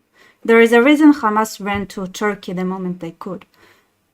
But like, and then the Houthis, my guess is that they might be Shia, but they're drug addicts, all of them. So. Mm-hmm. And that means only Hezbollah is the real, like the only real. Right. So are they bringing Hezbollah? Are they considering bring Hezbollah inside of Iran? Like this is the thing. Like when I say, like they're isolated, it means like they can bring Shia militants from Iraq and Iran inside. Is it something that like are they Islamic enough for that? Okay, so the Islamic Republic of Iran cares priority is the survival of the Islamic Republic, right? Mm-hmm. They will use Shia narratives when they have to, and they will use Islamic narratives when it comes to Sunni people like Hamas. They are Shia, but they will use whatever tools that necessary for getting power and strength, right? Khomeini specifically said, okay, that for the sake of the survival of the Islamic Republic, if we have to even kill the 12 Imam, we will do it.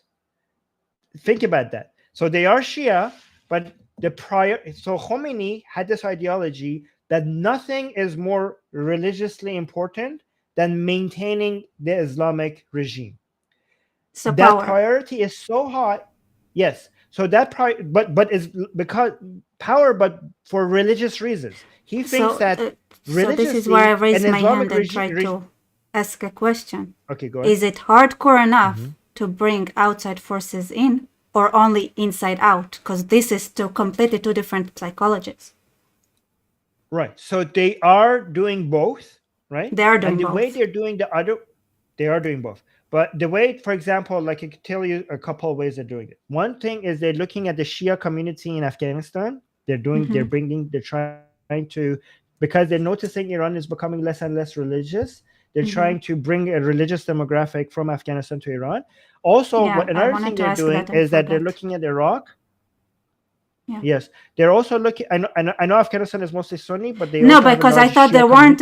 When you said it, I was like, like, wait, but is there Shia in Afghanistan? And that makes sense now. Okay, yes. So there is Shia in Afghanistan.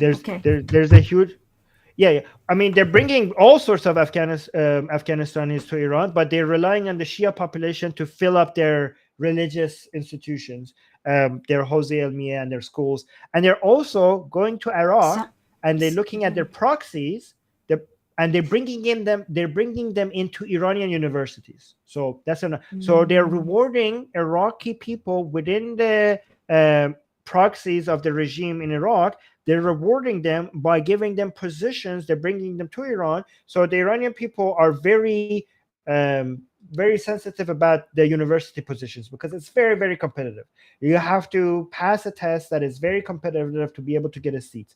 And they're bringing people from Iraq that are loyal to the regime, and they're just rewarding them with those seats and filling the universities with people that haven't even done the exam, just putting them in the universities. And this is making a lot of Iranian people angry. So they're trying to ideologically change the institutions within Iran by bringing people from Iraq, Shias from Iraq, Shias loyal to the regime from Iraq to Iran. So yes, they are doing that. okay.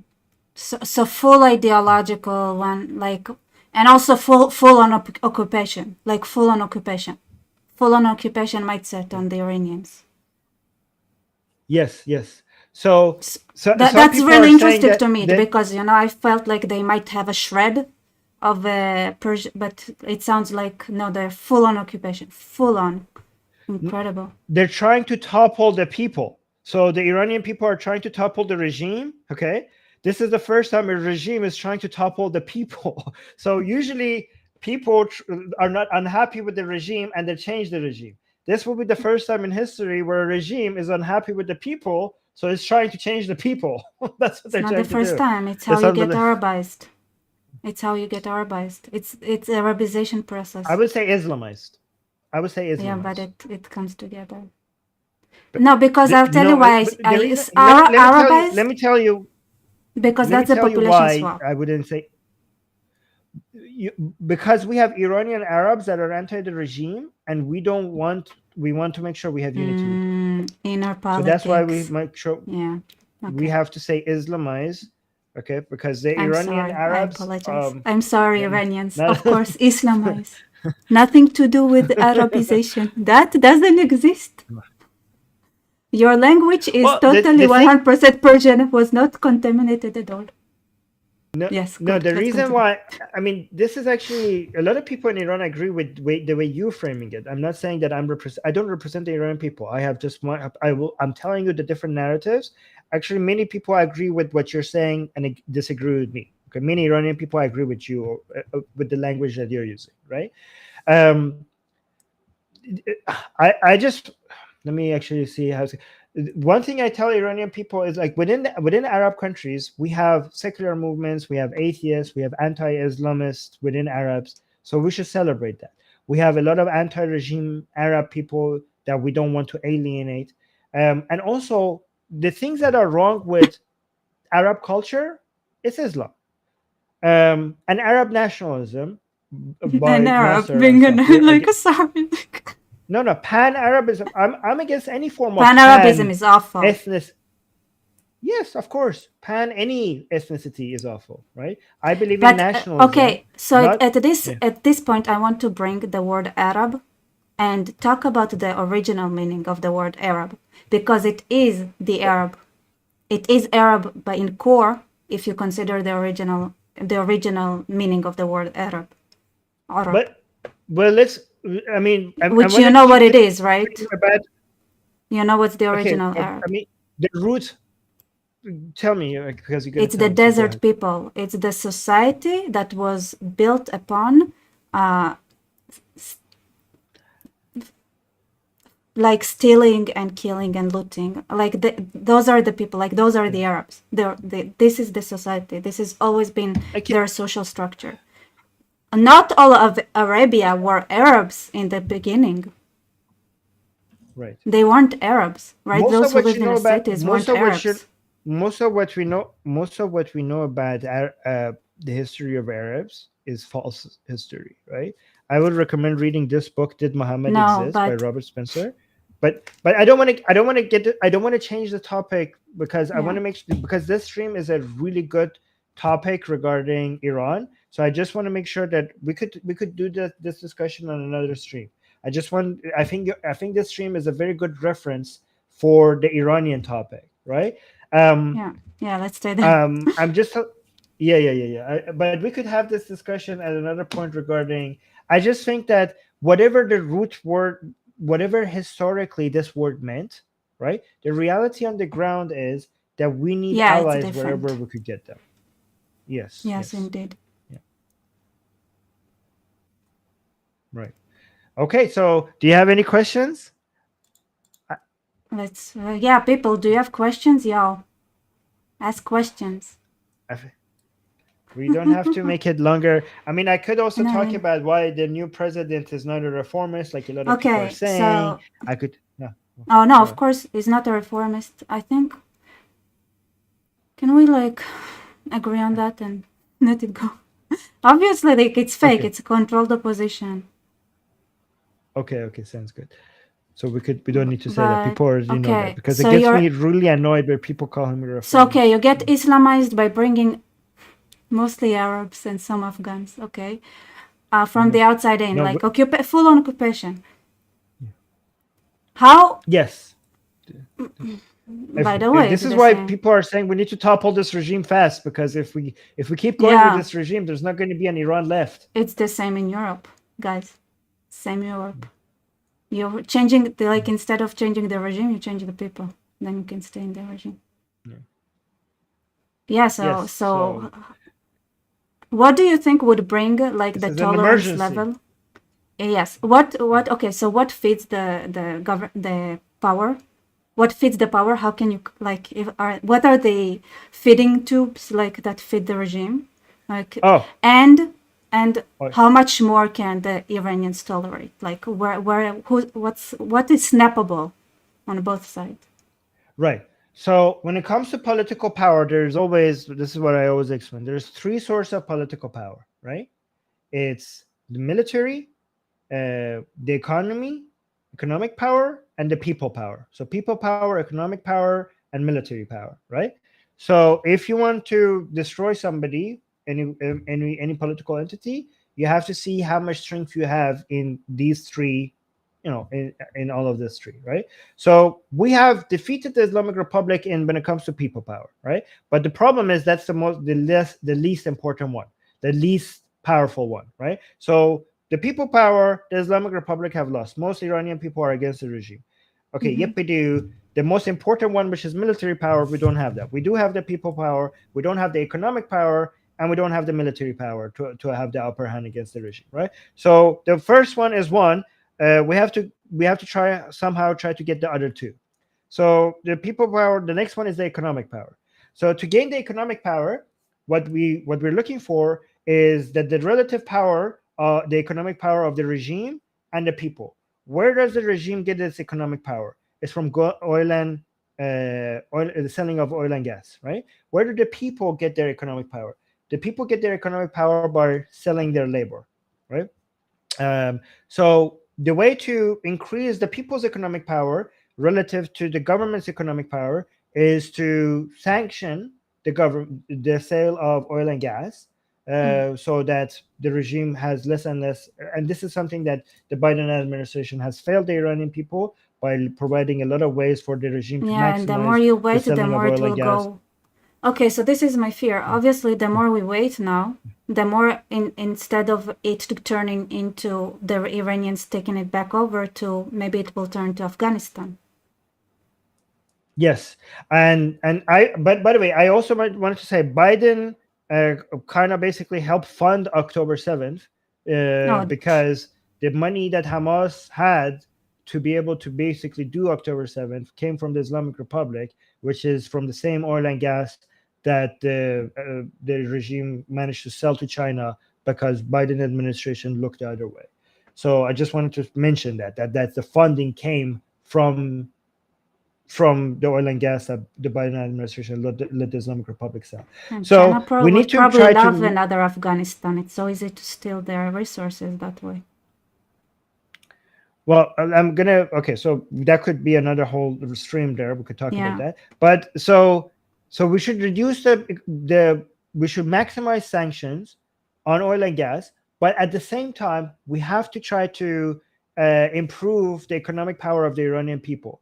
So I think that we should, because right now it's illegal to send any money to Iran because of the sanctions. I think the sanctions should just focus on oil and gas, but the Iranian people should be able to sell their services online to the outside world, right? So that the Iranian people have higher economic power relative to the government, like at least a balance changes. Right now, if I want to hire like an editor from Iran, it's illegal because of the Yeah, but sanctions, right? I why think would I care?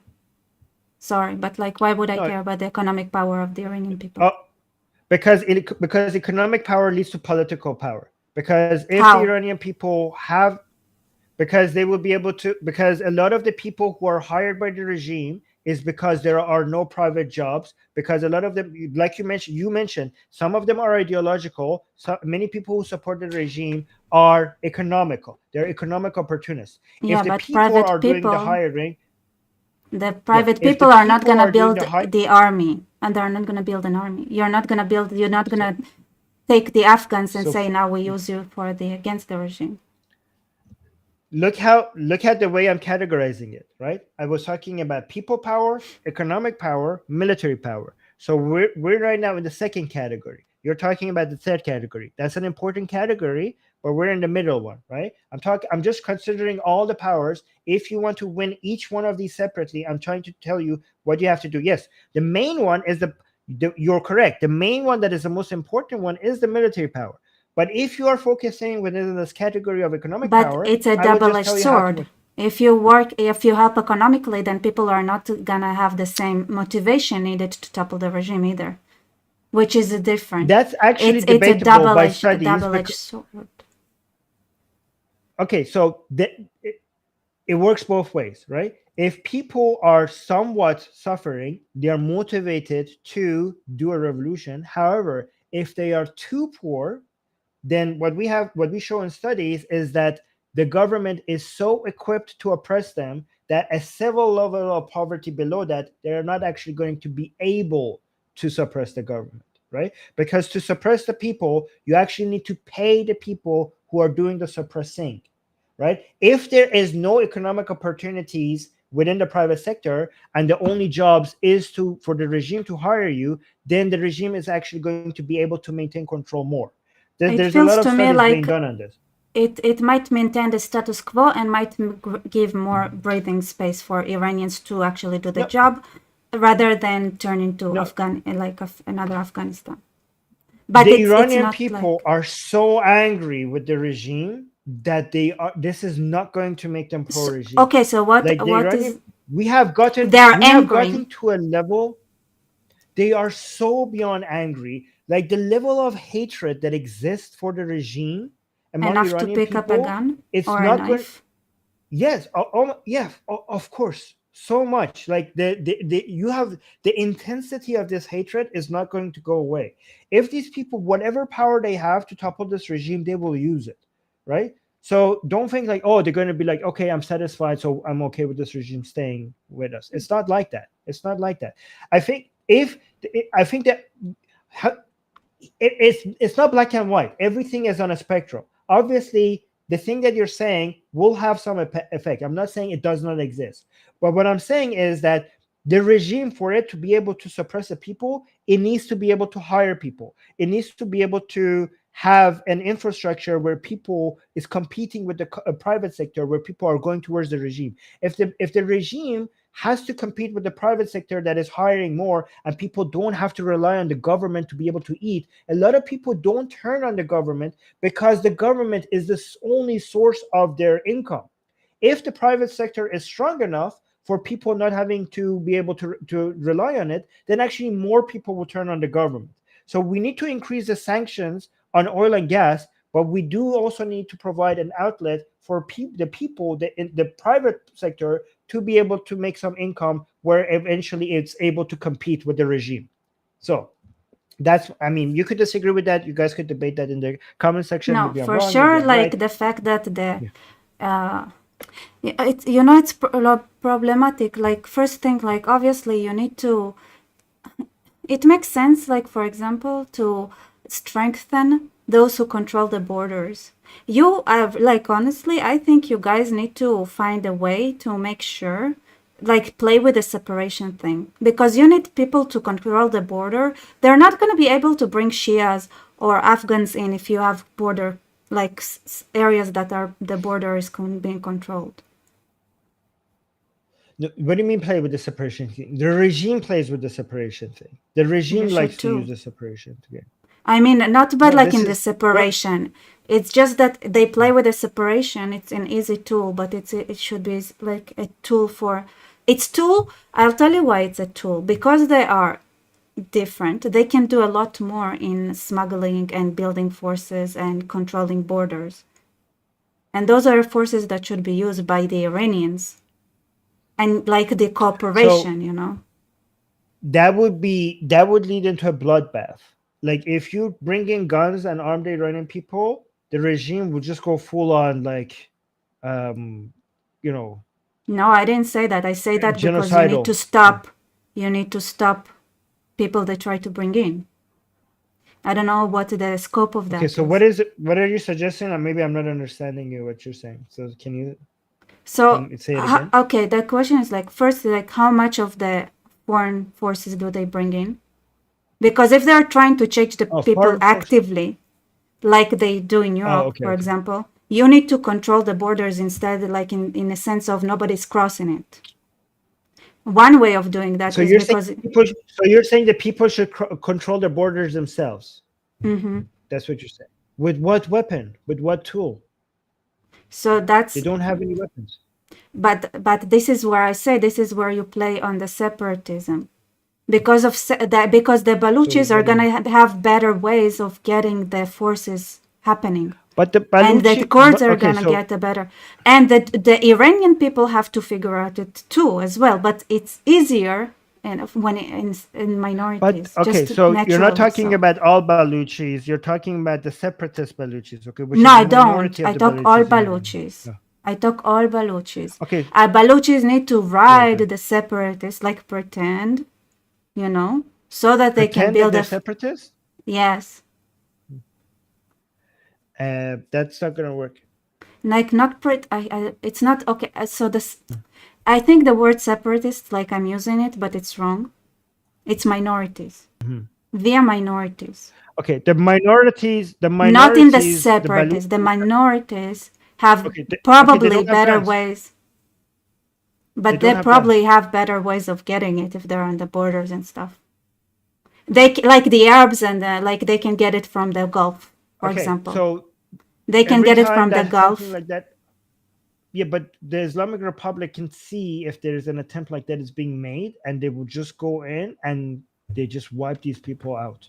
They're like, because the military power of the Islamic Republic is so much beyond whatever these people could gather. If they noticing if an attempt to do such a thing, then they will come out and they just wipe the whole place clean, and they have done that. Like they did that with the Kurds recently, right? And especially because they're poor, like they kill more on the borders than they kill in the central areas because these people are poorer and they think that So they could get away with just wiping them.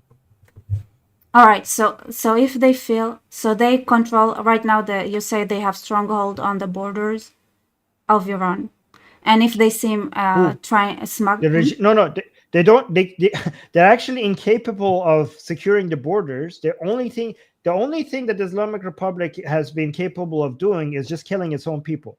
They cannot. They cannot. so They're how weak do they against know? what?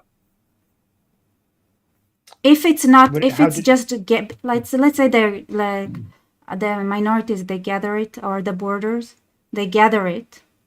How do they know then that they do it? How do they know that they're smuggling in guns? Yeah, like how do they know to Uh, go in and like, okay, so I mean, they do. So let me tell you what the environment is like, right? So we have some separatists, which are minorities in these groups. mhm, They are the ones who are smuggling in guns and stuff, right? And the right? rest of that population who are not part of the separatists, they don't. They are afraid of being associated with them because they see what happens to them. So they don't want to get involved in that in like gathering guns to secure the borders because they are terrified of the regime seeing them as separatists and then coming wiping them out. The only ones that the minority separatists, they're the ones who are daring and doing stuff like this, and other people want to stay away from them. So that's the reality on the ground right now, right? If you want to talk about military power, um, I don't know if that. I mean, maybe you're to be I'm fair. not, Some I'm just, people the worst are thing they can do is present themselves as separatist. They just need to say, hey, we right. want to Okay, be able to control our borders, which is Iranian borders, serving the regime right. just to, Serving the regime. Okay, yes, to okay, but the gather the regime power. does not. The regime. Okay, so if they come out and say that, the regime will come and attack them because if Say you want to what? serve the You don't regime, need it to has. say anything. Oh, if you okay, so you just said serving the regime. Who are they? So you're saying that people should just arm and then they protect the borders themselves, right? Yeah. So to protect the borders, they actually have to use the guns. If they use the guns and the Islamic Republic sees that they're using the people out there with guns that are working with outside of the framework of the Islamic Republic, then they will send their own forces to fight them, right? Obviously, you're not going to be able to stop to enforce border security without anyone noticing. Obviously, people are going to see that there are people with guns at the border, right? And the Islamic Republic will only accept that if it's done within the structure that it has within its own Okay, militariness or so whatever. now the question is like how easy it is. If you don't show that you have guns, how many can you accumulate? Let's say. Not many people. People are poor. They're busy living, trying to make an income, trying to survive. So you're not going to be able to gather enough people to give. I mean, people, especially in that area, are having a very hard time to just live. Let alone like imagine if they just let go of their job and just go on the border and just watching Afghans coming in and trying to stop No, them. no, I didn't They're say not going that. to be able to do that. Um, Huh. So yeah, what do you want them to do? I'm just asking like first, like the most basic question: how much can they smuggle? Smuggle in guns? Nobody has that number. Nobody has that number. We don't know. But These are potentially these they are can accumulate as much as they want as long as. Yes. Okay. So some people have been discussing this, right? Some people are saying that we should be smuggling in guns from Iranian borders to Iran and arm the Iranian people so that the Iranian people rise up against the regime with guns, right? So that some people. So are you saying in to bring in guns to? I'm not advocating for that or against that right now. I'm just telling you No, I'm what the just narratives on asking the ground like are. The- because yeah. obviously So without your it, it's gonna be proposition, really hard. Because your population is being yes. replaced. I don't think the economic measures are not they're not either way. It's not like it doesn't seem like it Right. at So best the case it only can bring it will be the same status quo. I think so. right. So when it comes, so I And didn't say that also the economic sanctions are power. beyond like the Iranian people, like beyond Right. their your So I scope, wasn't right? saying I wasn't giving you the economic plan as the thing that will topple the regime. I was just giving you. Obviously, No, I this is don't care about multifactorial. though. I I want the said, topper yeah, yeah. regime. I'm just saying I agree with you that the third category is the most important one, right? So I told you there's three sources of power: the people, the economy, and the military. The people and the economy is less important than the military if you're talking about actually defeating your enemy, right? So the main source of power come from military power, right? So, but I was focusing on the economy just to say you if you want to win that fight, how what that looks like.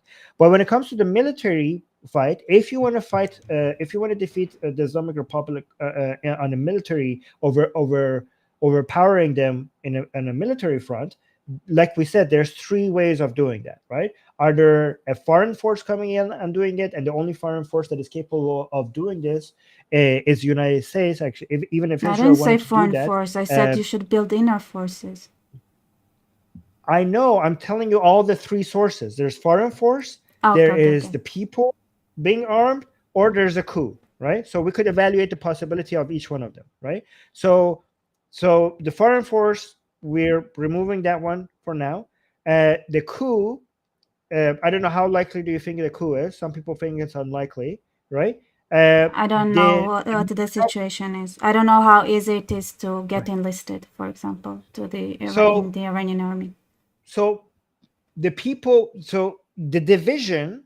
So this is what a lot of people are saying. So if you agree that the main way to topple the Islamic Republic is with military power, a lot of people are saying the people arming the people will not have the proper response. No matter how much you arm the people, the guns that they will have will be nothing compared to the military power that the regime has, right? Hmm. So a lot of people are crossing that, right?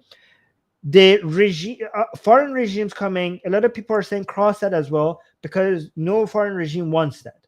Like Israel does not have an appetite for coming in and going into a full confrontational war with the Islamic Republic, and United Hmm. States doesn't have an appetite for that either. So whether you want it or not, it's not going to happen. So cross that, right? The reason why I was saying throughout this show to focus on the division between the people within the Islamic Republic themselves, because that third option, which is a cool, because if you want military power, the best military power you could use against the regime is its own military. So if we can't use guns and the foreign entities can't use guns, why not make them turn their guns on each other? That's the theory here. Just make them point the guns at it themselves. And the best way to do that is to make them more and more divided. That's the theory here. Again, that's a But theory. then you You don't could have see how a. valid that theory. But then you might go into chaos as well. You might go, okay, so the coup could potentially happen without actually, because you could turn your guns on each other without shooting it. Like a coup could happen without actually a single shot being fired. And also they think that even if a coup caused chaos, the chaos is going to be less than the people rising up with guns, right? Because that would be more messy. Even if a coup causes chaos, because there's no guns all over the country where people just randomly everywhere are shooting, even if there's a chaos, it's going to be a shorter term chaos that eventually is going to be able to clean up and make it orderly right after.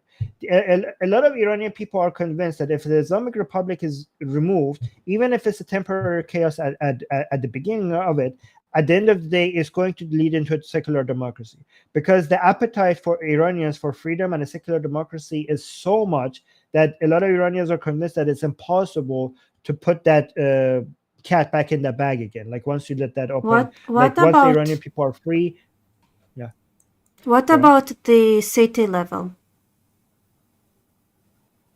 City level, like arming the people within the city. No, So I again, mean it's very. if you like, Oh, you can have like Durban. You can have a Shia city inside of a freedom-loving country. Okay, do you have freedom-loving cities inside of Iran? Like, is there somewhere where the mayoral structure, the local structure is already free? Like, even in their mind, no, no, if no. not in their, Oh, in their mind. they, Oh, in their mind is every.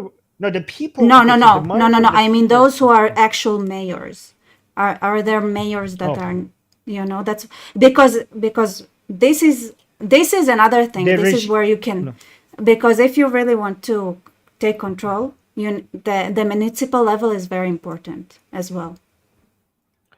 right. So the, I mean, there might be people there that have anti-regime So views, but when it comes to so you in don't even effect, have that on a in if municipal the, level anywhere. So no, the I'm sorry, regime has a very your no, so let situation me. is I very know you're sorry. dire. You should be sorry. Yes, it It's really is. I bad. agree. The regime has a very tight control over the entire system. It's a very tight control. So if you're looking for pockets of resistance within the regime, you're not going to find that. The pockets of resistance is within the people. Within the regime, everything is very tightly controlled. Very tightly Do you controlled. have any hierarchy inside of the people? Do you have an hierarchical structure?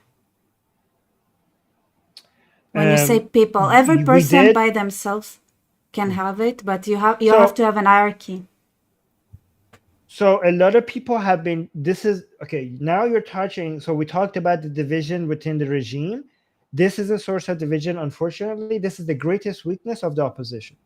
You Mm. are touching on the greatest weakness of the opposition, that they don't have a structure, they don't have a management, and there's a division regarding leadership.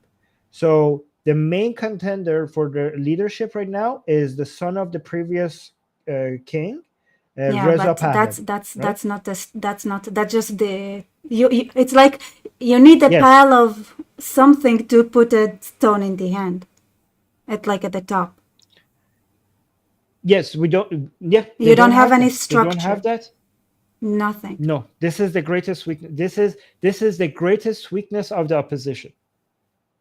Lack of leadership, lack of management, lack of structure. The Iranian people criticize the so-called leaders of the opposition for not having that. And that is a great. And the reason why that hasn't been created is because of the division regarding who should be the leader, and also because this is actually a new movement. Like the anti-regime revolutionary movement is actually a new movement, so it's not that old. It's just started. It's basically started from um, 5 years ago. No, 7 years ago. Yeah. So before 7 years ago, right? Before 7 years ago, the main hope of the Iranian people was on reform. So this whole anti-regime movement that has given up on reform so a lot of people criticize the Iranian people for why the Iranian people criticize themselves for why the opposition doesn't have structure, doesn't have leadership, doesn't have a proper management. But some Like, people in defense of the opposition, they say that this is a 7-year movement. We just recently went from wanting reform to wanting toppling of the regime. A structure doesn't just come all of a sudden. Like, this is a yeah, but new even movement, in so you have to the give it time. village level, municipality level, like somewhere, like, you know what I'm saying? Like, So the fact that villages are now anti-regime itself is a new thing, because this used to be a divide. It used to be city people are anti-regime and village people are pro-regime. We now only recently have gotten to the point where both city people and village people are anti-regime. This is a very new dynamic that we're seeing right now in Iran, right? So maybe you should give it some more time for it to develop a structure, or maybe if the Iranian people are incapable of coming I up with mean, that structure. We'll see. you're like, as I can say, like, but you have outside pressures, right? You can, if you can, you might have your population replaced, really, Right. with all the like consequences. Like that means like, you know, they might decide Yes, that I they agree. don't want any Persian at all as well, right? Like not just on the outskirts, but like the inside, and they could replace the population. But Like, you also have to understand it's scary though. It's also scary, right? Remember last time the Iranian people managed to organize and come out in the streets, right? The response was so bad. Like, they are actively raping people while I they're know. arresting them, men and women. Okay, so they are sending people back in body bags. They're torturing people. They're blinding them, right? So every time the Iranian people dare and unite and come out and show solidarity and unity, the regime tries to respond in a way that they will forget about ever trying that ever again, right? This is what they And the tried to do on stories of October what 7th too, by the way. Like that was also the part of it. They really believe that they can scare the Israelis away by doing what they did. right, and it is scary. It is scary. It is very scary. I mean, look how like the protests in Israel right now, right? So there is people No, would but it's not disagree about on that. how best. I I mean, there's disagreement, right? The Iranian people have disagreement, and the Israeli people have much more experience with this. The Israeli people have their entire history. They have This is dealt why with I'm saying survival, you and need to start thinking on the municipal level. It really helps. yeah, so this is you're right. You're right. Basically, Israeli people have realized that this is a matter of existing or not existing, right? So a lot Yeah. of Iranians probably thought like they didn't see this. Let me actually tell you why this is actually a good way of looking at it, right? Many Hmm. Iranian people saw this as a matter of living freely or not living freely. And they thought like, okay, maybe not living freely is not that bad. I don't want to die, right? But now the game has changed. Now the game is a matter of existing or not existing. It's not just Yeah. about freedom anymore. It's a matter of maybe you're about to be wiped out. So now if the conversation is changing to, do I want liberty bad enough, to, do I want to continue existing bad enough, maybe the stakes are going to be a lot more higher when it comes to a revolution. So I mean, that and is this a is yeah, something that that is is important. Like, I don't know if the Iranians understand that this is where it's going to. It's because I've heard it a lot of times before, right? What you're describing. This is the description of like outside forces, inside forces, and the way the regime is conducting itself. It might go towards annihilation. Right. So they need to, but the problem is that unfortunately some Iranians, when they Like this see is look this at the annihilation happen, like it happened so many times in the Middle East already, you know. right. But unfortunately, there's two responses to this, right? So when so many people are coming from outside, right? And some Iranians are like, okay, this is an emergency. We need to topple the regime before this happens. Because there's no more Iran to save if we keep going like this, right? But Right. some Iranians are actually going to the arms of the regime, and they're asking the regime to save them. So the Islamic Republic requires enemies to bring the people back into its arms, right? So it first used Iraq as the enemy to bring the people to its arms. Then it was using America. Then it was using Israel. Then it was using Saudi Arabia. But now none of these are working. The Iranian people are not anti-American. They're not anti-Israeli. More recently, they were anti-Saudi. Now they're not anti-Saudi anymore. Now they're looking at Saudis becoming more liberal and like dancing and having parties. So they're not even anti-Saudi anymore, as much as before. Now the Islamic Republic, like, who could I scare them with so that they come back into my arms? And they're now looking at like, okay, they seem to be scared of Afghanistan. They hate Afghanistanis coming, so maybe I could use that as a way to scare them so they come back to me for protection, right? So some people get fooled by that. Some people are like, you know what, let's not topple the government because we need this government to stop us, to stop these Afghanistanis, even though it's the government that is bringing them in. So some people Mm-hmm. fall for that, unfortunately. That's Right. very sad. Yes, very sad. By the way, I don't want to generalize Afghanistanis. Okay, No, it's not about I that. know there are it's not about that. It's like it's about any group of people. Like as an Iranian, if you see mass migration from Iran to any country, it would be bad for that country. If you have filtered, regulated, scaled migrants from Iran, it's a win-win. But if you have mass migration, I would say that as an Iranian. If you are like a European country, if you have just mass unregulated migrants, this is not just about me being anti-Afghanistan. Mass migration from any country to your country will be bad for both countries. Um, Even if as an Iranian, that's also true if it's coming from Iran. If it's migration should be very limited, should be vetted, should be based on skill. It should be very orderly, and it should be based on very low numbers. And it should only be done if the population that is coming in could properly assimilate. So I'm not anti-migration. I'm anti-mass migration. I'm anti-unfiltered migration, and I'm anti-illegal migration, whether it's Iranians or Afghanistanis or any other group of people. Mm-hmm. Yeah. No, so Anyways, I okay, think we wow, went. it's incredible how Yeah. smart the regime is playing their cards. Yes, Because it don't looks like underestimate them. the most effective way is the sanctions. Yes, don't. Yeah, I mean, it's good that you're saying that because a lot of people just dismiss the Islamic Republic as just a whole bunch of loony What? No, religious they're mullahs that have geniuses. no What are idea. you saying? No, yeah. Who says No, that? they know what they're No, doing. I hate it when Yes, people yes. do it. Yeah. You don't. I hate it. Like, no, they're smart. They like. I don't like Yeah, I mean, they how. survived against all odds for more than 40 Like, years. of Everybody course, was betting against. versus Israel, they're gonna dysfunction because like they have so much more to worry about, obviously. And it's not, and they don't, and you know, to make scientific progress, you're supposed to elevate the people, not suppress them. It's kind of hard to do both. Yeah. Anyways, I this is all I had. Unless you have any questions, let me know. Was it good? That's Were you yeah, happy amazing. with the That's information? amazing. Yeah. Yeah. Okay, cool. Now, Is like it I've guys in the been, live chat?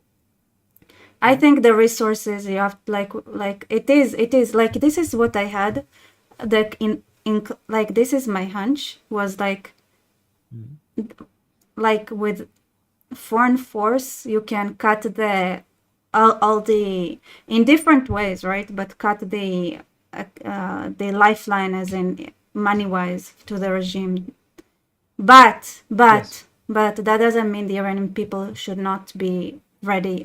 Like take over municipalities. Like you have to have a structure. You have to have hierarchy to Yes, I actually. mean we never know when the next wave might come. Like because every time people, we might have another wave of people coming into the streets. Every time the regime is weaker in response to the last wave. So a lot of people are saying that eventually the regime will fall because each one of these waves of people coming into the street is like it's like a tree that everyone is like a is one swing of an axe, and Yeah. eventually if once they compile, eventually the tree will come down. But Do you again, think there the is distance between these someone waves. Yeah, go as ahead. smart as Khamenei that they have to replace him? Because So he's a his genius. his son, He's also that way. Mushtaba Khamenei. Yes, he is actually very strategic. He has been behind many policies from behind the curtains. Like he has been micromanaging many things without actually being. Nobody actually has heard him. Did you know that? There's no audio. There's nothing of him. Nobody even know what he sounds like. But he's controlling so many things from behind the curtain without even anybody have ever seeing him. So we don't know who the next supreme leader is. But right now, all bets are on him. Mujtaba Khamenei being. This might be a wrong prediction, but most people in Iran are convinced, maybe rightly or wrongly, that everything is set to make him the supreme leader. It's amazing. Like by the way, like it's amazing what one smart person in a right position can do.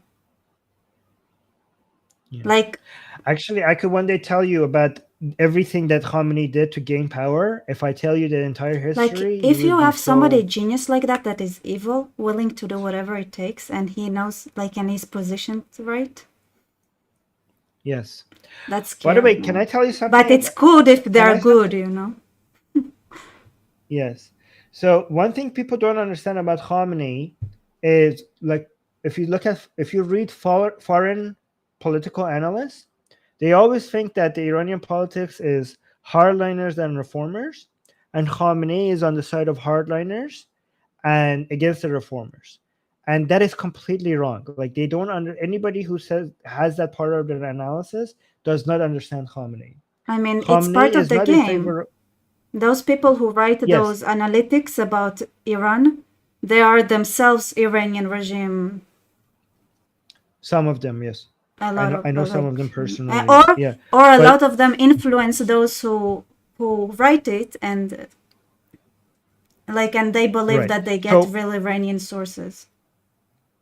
so if you want to know actually which side Khamenei is on, Khamenei is on the side of whoever backs him. It doesn't matter if he's a hardliner or a reformer. The reason why Khamenei seemed like he was on the side of the hardliners for a very long time is because the reformers were becoming too power hungry and they were creating institutions to be able to become powerful themselves, independent from the structures that Khamenei had in place. So Khamenei was supporting the hardliners to challenge the reformers to basically put them back in their place. And then in the last couple of years, the hardliners were becoming too power hungry and they were becoming too independent. They were institutionalizing themselves independent from the institution that Khamenei had in mind.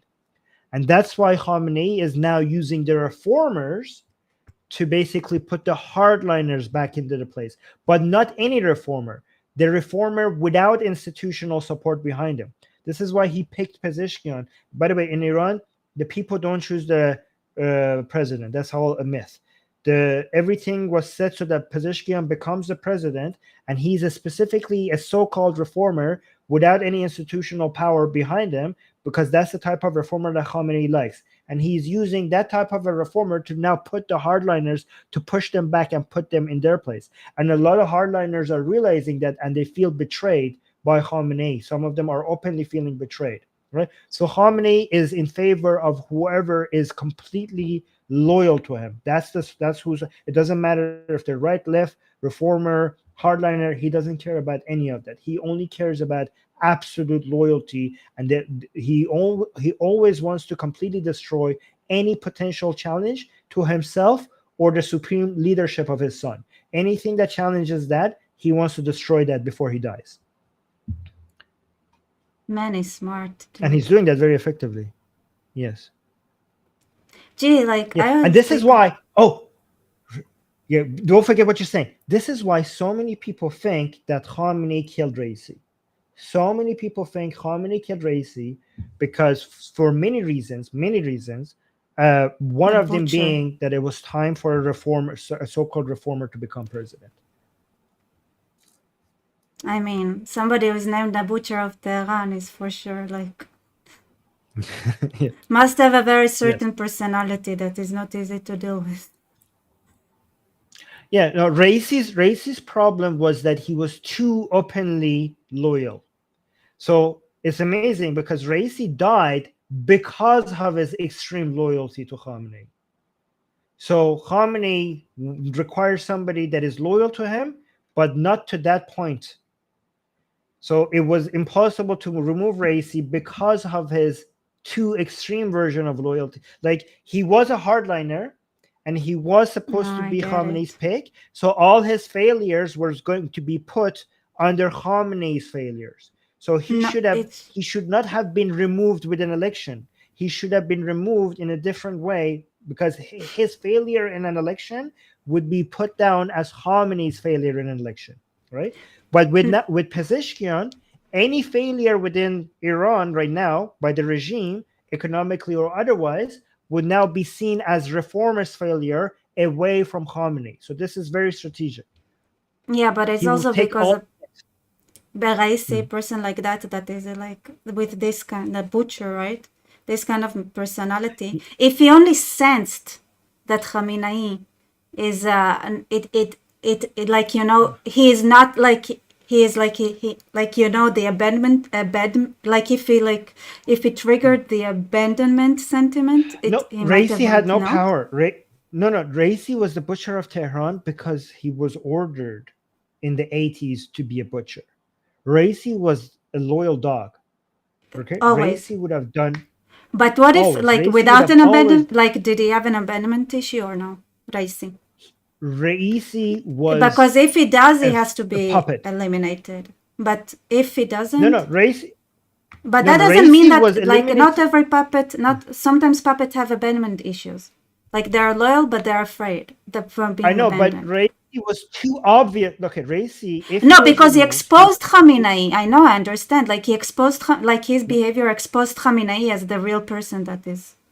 Like he Khamenei doesn't was want too people to think that, right? Yes, he was too ob. Yeah, he's Okay, so exposing let me him. say, Raisi was too obvious of a puppet. So Khamenei wants puppets that act like they're not puppets. That's what he wants. Like Pezeshkian, who people consider a reformer. However, he's these days he's acting too much obviously like a puppet as well, because he goes around and always tells that I'm going to do everything that Khamenei says. I mean, he's gonna But at die least soon he's a anyway. reformer. Maybe at this point, like he wants attention diverted from his son. So he would get the spotlight of being the mastermind behind everything. And then his son is gonna be like a clean slate where nobody knows.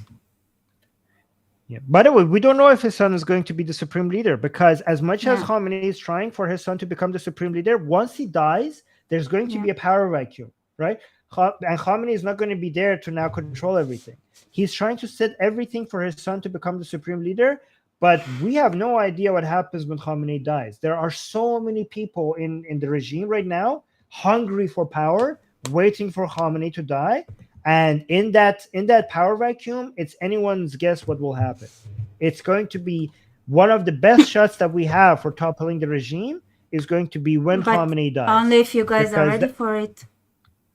If you don't have yeah, an we'll hierarchy, see. you're gonna miss this opportunity. If Iranian Yep. people will not Yeah. have an hierarchy ready to take over, Yeah, there is a good So chance you're gonna miss it. the problem with that is that so many Iranians are convinced that the only way for us to have a hierarchy is under the leadership of Reza Pahlavi, and No, so you many don't build Iranians. hierarchy like that. You build it from the ground up, So not the up ground. I don't know.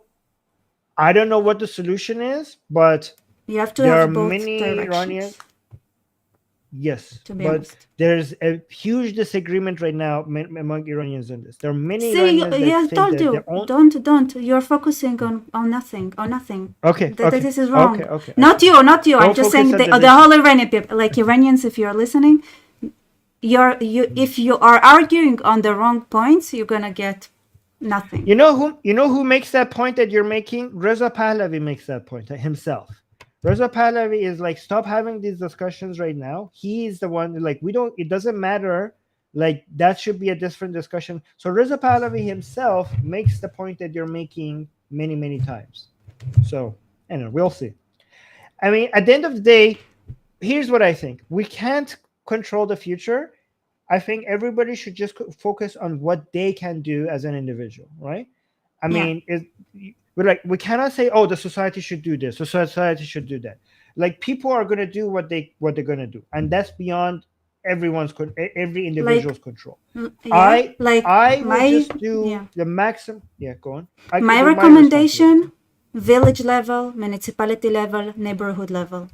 Just have, even inside a neighborhood, just like, have like your like a phone, the phone call list, So when you, like, the teacher calls five students, and it the every it's student hard. calls Let another me tell five. you, That, just it's that. hard to do that. Let me tell you why that's hard to do, okay? Because Mm. it's hard to do that without the government finding out about it. Let me tell you something: the government these days in Iran is less sensitive about your opinions, and they're more sensitive about organization, right? Because they So are a lot of smart, we Iranians. know where the risk I know, is. I know. You know what? Notice So what Iran is so following, what they're most scared of. Do that. right. So 20 years ago, if you posted on social media that, I don't know, I don't believe in Islam, I'm now an ex-Muslim, that was very very dangerous. Okay, these days that's less dangerous. Like, you have to, I don't know, burn the Quran or something to be in danger.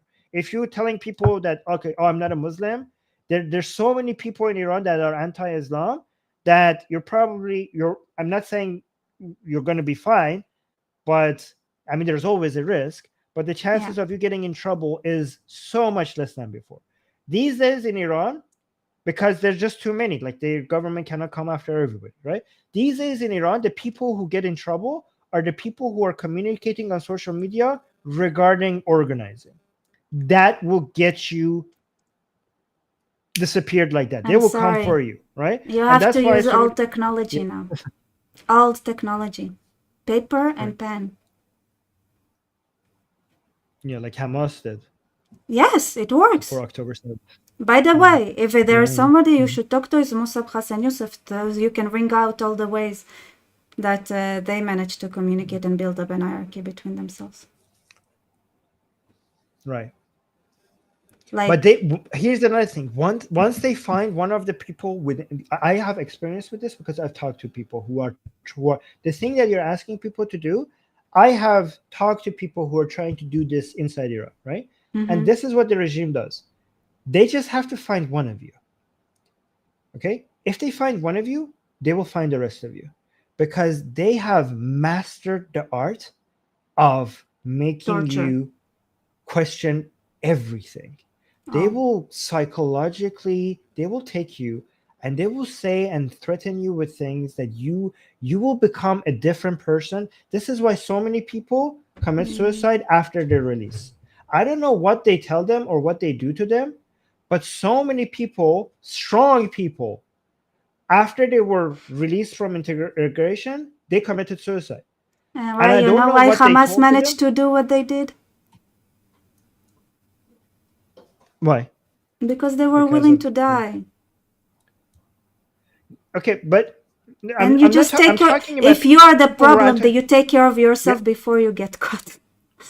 Which is it, and it's extreme, I yeah, know, but but here, so people, I know people who never imagined that they will tell on their friends or betray their friends. They were No, like, no, I'm never ready to believe die for that. this cause. and No, and they would, you have to once kill they get yourself the arrested, moment once they got arrested. before, Okay, but well, I which don't want to isn't say that, but like anyways, I'm so once, I'm but like the yeah, but like okay, this is how it works. okay, but the so here, this is a very huge monster. Like, this monster that we're dealing with is very, very knowledgeable and experienced when it comes to, so this is the only thing they're good at. The Islamic Republic of Iran is not good at challenging Israel, is not good at challenging the United States, is not good at controlling migration, is not good at economic prosperity, is not good at building things. It's all the one thing that the Islamic Republic has mastered the art and they're good at is suppressing their own people. It's basically, that's the only thing they know how to do very, very effectively.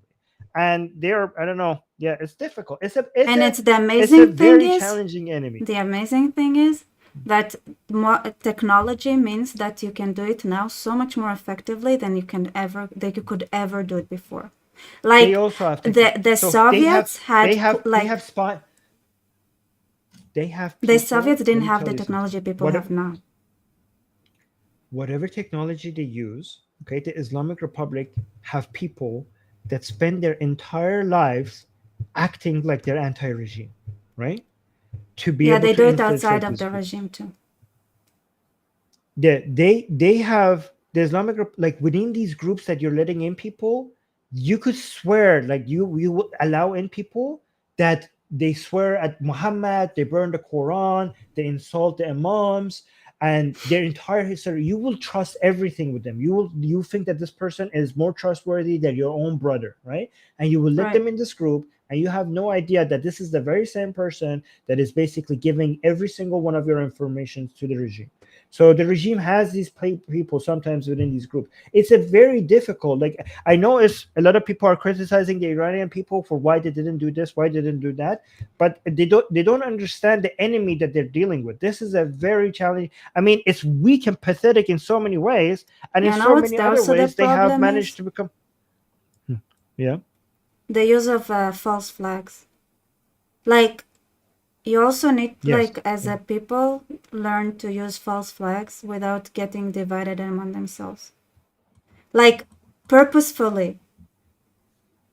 Like even when if you want to organize, you can like you can pretend that some like there is a group that believes that the Israel is gonna nuke you, and therefore you have to be prepared for that time that Israel will send a bomb into the center of Iran, and then use that as a pretense to have connections. Like like Hmm. Yes. Yeah. I've seen some types like that. I mean, I'm By the way, sure like there is I a, think but it's also one thing like.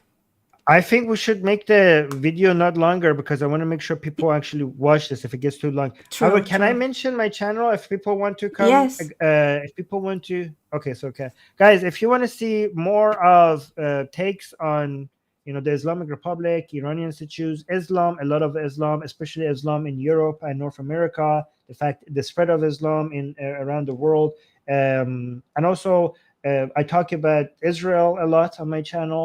I have a lot of Israelis in my audience that support the channel, and so my channel is called Atheist Republic.